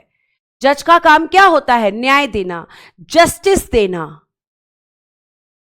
और जब आपका जज जस्टिस दे रहा है तो इसका मतलब उसे गलत जस्टिस नहीं देना चाहिए, क्योंकि न्याय पर सबका अधिकार होता है। लेकिन आपने देखा है कि बहुत सारे जज ऐसे होते हैं जो क्या करते हैं, जो कि मैम यहां पर हम कह सकते हैं कि पैसे ले लेते हैं, और पैसे लेने के बाद में वो क्या करते हैं? वो गलत डिसीजन दे देते हैं। उसको कहते हैं प्रूव्ड मिसबिहेवियर। पता चल गया भाई कि जज ने गलत डिसीजन दिया था, पैसे लेके करप्शन कर दिया, भ्रष्टाचार कर दिया, ठीक है, तो उसे हटाया जाएगा। और दूसरा, मान लीजिए कि कोई जज बन गया है, उसको न्यायाधीश बना दिया गया है, लेकिन वो अपने कामों को करने में कैपेबल नहीं है, वो अपने काम ठीक से नहीं कर पा रहा। मान लीजिए उसकी हेल्थ खराब हो रही है, या उसे मेंटली कोई डिसऑर्डर हो गया है, या वो बीमार रहने लग गया है, तो ऐसे जज को भी हटाया जाएगा। तो ये चीजें आप ध्यान रखेंगे कि दो आधार होते हैं, सिद्ध कदाचार और असमर्थता। इसको ध्यान से समझना।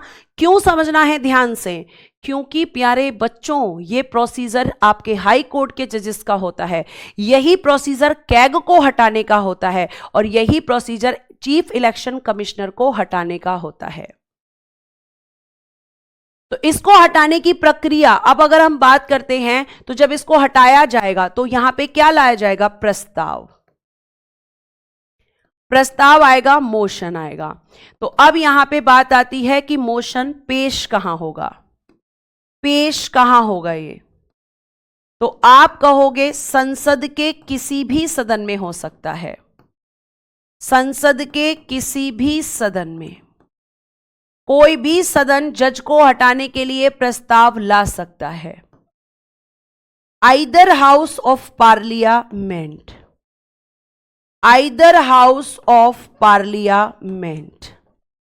अब ऐसा नहीं कि इनको हटाने का प्रस्ताव लाना इतना आसान है, नहीं। प्रस्ताव लाने के लिए भी प्यारे बच्चे अगर हम बात करते हैं तो अगर प्रस्ताव लोकसभा में पेश होगा, लोकसभा में पेश होगा, तो यहां पे क्या चाहिए होगा, लोकसभा के 100 सदस्यों का समर्थन, 100 सदस्यों का समर्थन। समर्थन को कहते हैं बेटा जी सपोर्ट करना। यानी किसी जज को हटाने का प्रस्ताव लोकसभा में तभी आ सकता है जब लोकसभा के कम से कम 100 सदस्य इस चीज के लिए लोकसभा को सपोर्ट करें। और अगर राज्यसभा में पेश होगा तो राज्यसभा के 50 सदस्यों का समर्थन। यह पहली शर्त होती है कि इतने लोगों का सपोर्ट चाहिए, ठीक है। अब बात आती है कि एग्जाम्पल ले लेते हैं, एग्जाम्पल ले लेते हैं। तो एग्जाम्पल हम ले लेते हैं यहां पर कि भाई हमने इसको पेश किया और पेश कर रहा हमने लोकसभा में। तो लोकसभा में पेश होने के लिए पहली शर्त क्या है, 100 सदस्यों का समर्थन।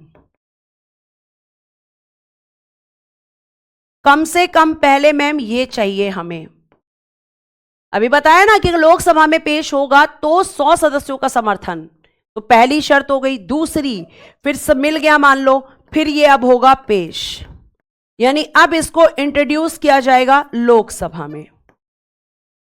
फिर क्या होता है, तीसरा आपने बताया है कि मैम फिर चर्चा होती है, डिस्कशन होता है कि जज पर लगाए गए आरोप सही हैं गलत हैं, ये सारी चीजें यहां होती हैं। और फोर्थ में मैम ये क्या हो जाएगा, पारित होगा, पास जो होगा, लेकिन किस मेजॉरिटी से, तो बेटा जी 2/3 मेजॉरिटी, विशेष बहुमत से इसको पास करना होगा। कौन करेंगे, लोकसभा के सदस्यों द्वारा, by the members of Lok Sabha. Lok Sabha सदस्यों के द्वारा इसको पास किया जाएगा 2/3 मेजॉरिटी से। आप कहो अगर पास नहीं होगा तो प्रस्ताव समाप्त, मान लिया जाएगा कि जज ने कोई अपराध नहीं किया है। लेकिन अगर पास होगा तो क्या होगा, तो लोकसभा में पेश हुआ था, अब मैम ये राज्यसभा में जाएगा, राज्यसभा में मैम ये पेश होगा।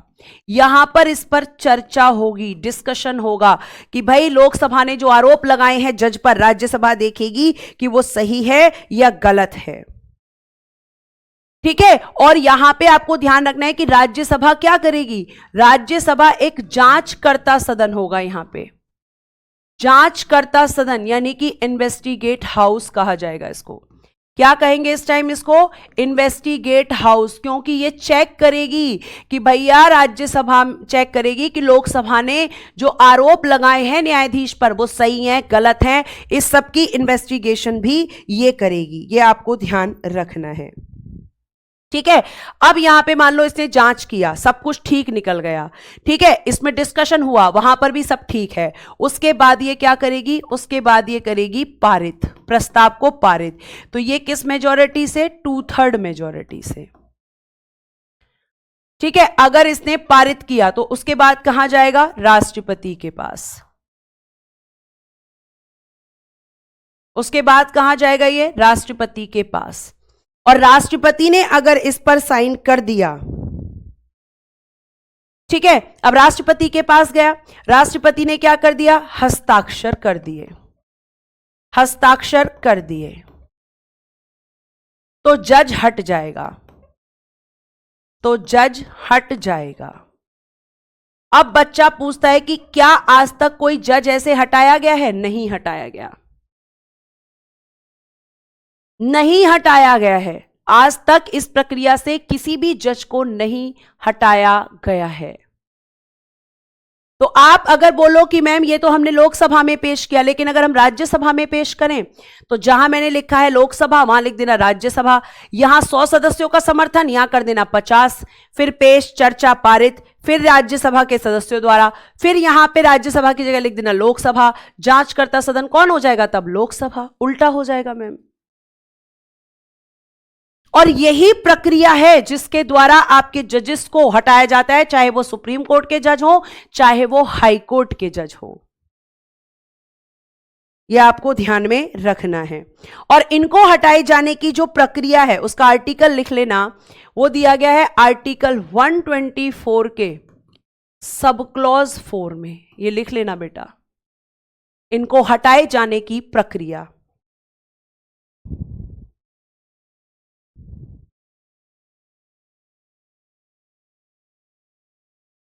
ठीक है, लास्ट लिखते हैं कुछ चीज अब खत्म करने वाली हूं मैं, क्लास को छोड़ूंगी आपको क्योंकि आपकी मैथ्स की क्लास भी है। अब हम देखेंगे शपथ यानी ओथ।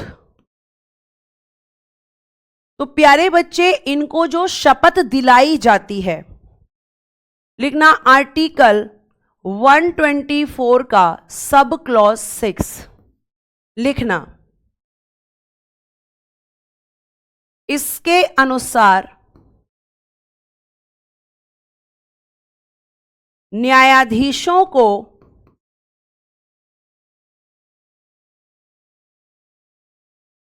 यानी जजेस, न्यायाधीशों को उनके पद की शपथ, उनके पद की शपथ राष्ट्रपति दिलाते हैं। ठीक है, अब इनकी शपथ दी कहां गई है? न्यायाधीशों की शपथ का प्रारूप,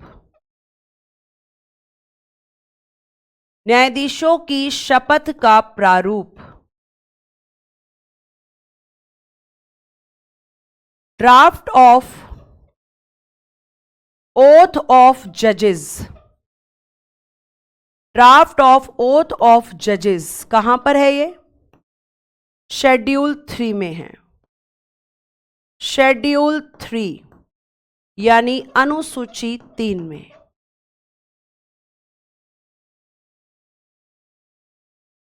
और अनुसूची 3 के हिसाब से राष्ट्रपति इनको इनके पद की शपथ दिलाते हैं। यह आपको ध्यान रखना है। ठीक है, अब हम आ जाते हैं न्यायाधीशों का वेतन, सैलरी ऑफ जजेस। यह आज की क्लास का लास्ट पॉइंट है, सैलरी ऑफ जजेस। सबसे पहले आप ध्यान रखेंगे कहां से दी जाती है? भारत की संचित निधि, भारत की संचित निधि से दी जाती है, यानी कंसोलिडेटेड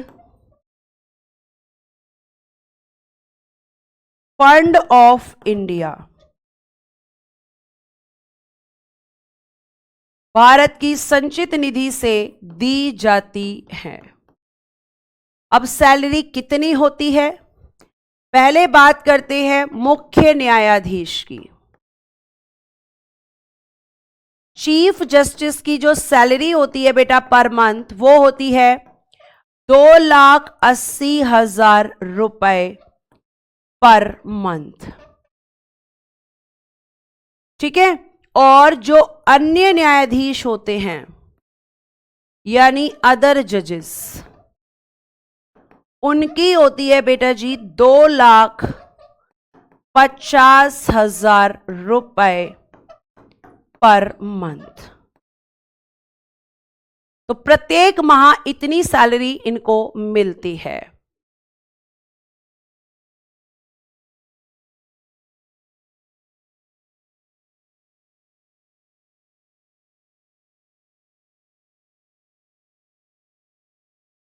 ठीक है, बात समझ में आ रही है? आगे लिखना आर्टिकल 124 का सब क्लॉज 7, इसमें दिया गया है न्यायाधीशों पर प्रतिबंध। न्यायाधीशों पर प्रतिबंध, और यह प्रतिबंध कब लगता है? After retirement. रिस्ट्रिक्शंस ऑन जजेस, रिस्ट्रिक्शंस ऑन जजेस, न्यायाधीशों पर प्रतिबंध। ठीक है, लिखना कब लगता है restrictions? After retirement, after retirement यानी सेवानिवृत्ति के पश्चात, सेवानिवृत्ति के पश्चात। और ये रिस्ट्रिक्शंस क्या होते हैं बेटा? मैम एक रिस्ट्रिक्शन होता है कि ये इनसे कहा जाता है कि भैया ध्यान से सुनो कि आप किसी भी न्यायालय, पूरा लिख देती हूं मैं, किसी भी न्यायालय, चाहे कोई भी कोर्ट हो, किसी भी न्यायालय, न्यायालय को कहते हैं कोर्ट, या प्राधिकारी, चाहे कोई भी प्राधिकारी, कोई भी अथॉरिटी हो, कोई भी प्राधिकारी के समक्ष, कोई भी प्राधिकारी कहते हैं अथॉरिटी, किसी भी न्यायालय या प्राधिकारी के समक्ष वकालत या कार्य, वकालत या कार्य, वकालत या कार्य, प्लेड और एक्ट, प्लेड और एक्ट, वकालत या कार्य नहीं कर सकते, नहीं कर सकते हैं। मतलब इनको आफ्टर रिटायरमेंट किसी भी कोर्ट में जाकर काम करना या किसी भी प्राधिकारी के अधीन रहकर काम करना अलाउड नहीं होता, क्योंकि जज की पोस्ट काफी बड़ी पोस्ट होती है, तो ये ऐसा नहीं कर सकते। तो आज हम इतना ही रखते हैं। सुप्रीम कोर्ट को आगे मैं कंटिन्यू करूंगी मंडे को, इसे खत्म करके और हाई कोर्ट शुरू करूंगी। ठीक है, उसके बाद मैं आपको जो है थोड़ा सा डिस्ट्रिक्ट कोर्ट्स के बारे में बताकर कैग में ले जाऊंगी। ठीक है, अगर इस वीक क्लास चलती है तो बहुत अच्छी बात है, और नहीं चलती है तो फिर मैं नेक्स्ट संडे लूंगी। आपको जैसा भी होगा बता दिया जाएगा। हिस्ट्री आपकी वेडनेसडे से शुरू होगी। ठीक है, ये आपको ध्यान रखना है। आपके जो भी क्वेश्चंस हैं उनको आप अगर पूछना चाहते हैं तो अभी आप पूछ सकते हैं। अनिकेत बेटा, अगर आप बीच क्लास में कमेंट करेंगे तो मैं नहीं पढ़ पाऊंगी। ठीक है, अब आप पूछिए ना क्वेश्चन, मैं बोल रही हूं। अब मेरी तरफ से क्लास खत्म हो चुकी है। पीडीएफ आपको मैं अभी सेव करके दे दूंगी, और बाइलिंगुअल पीडीएफ भी आपको टाइप की हुई सुप्रीम कोर्ट की मिल जाएगी। ठीक है, अगर आपको क्लास अच्छी लगी हो तो भाई स्माइल करके चले जाइएगा। और आपको आज सुबह सुबह परेशान किया उसके लिए अगेन मैं आपसे माफी चाहूंगी। लेकिन बेटा जी, आपको अगली क्लास में संडे में सुबह नहीं उठना पड़ेगा। पारित का मतलब होता है मनीषा पास्ड, किसी भी चीज को पास करना। मनीषा बेटा, ये तो शब्द कितनी बार आ चुका है। आर्टिकल कैसे याद करें, जैसे बाकी चीजें याद होती हैं। प्रैक्टिस करो आर्टिकल्स की, उनको देखो कि भाई क्या पूछा गया है। हिस्ट्री की टाइमिंग बेटा जहां तक है, सुबह 7 बजे आपकी हिस्ट्री क्लास होगी। ठीक है, शॉर्ट में रिवीजन चंदन क्वेश्चन के थ्रू होगा बेटा। ठीक है, स्पीडी की तरह पढ़ाऊंगी तो तुम्हें कुछ समझ में नहीं आएगा। स्पीडी एक क्विक रिवीजन बुक है, और स्पीडी आपको तब समझ में आती है जब आपके कॉन्सेप्ट क्लियर होंगे। ठीक है, thank you so much, bye bye, take care and good day everyone. जय हिंद, जय भारत। हंसते रहें, मुस्कुराते रहें और हमेशा खुश रहें।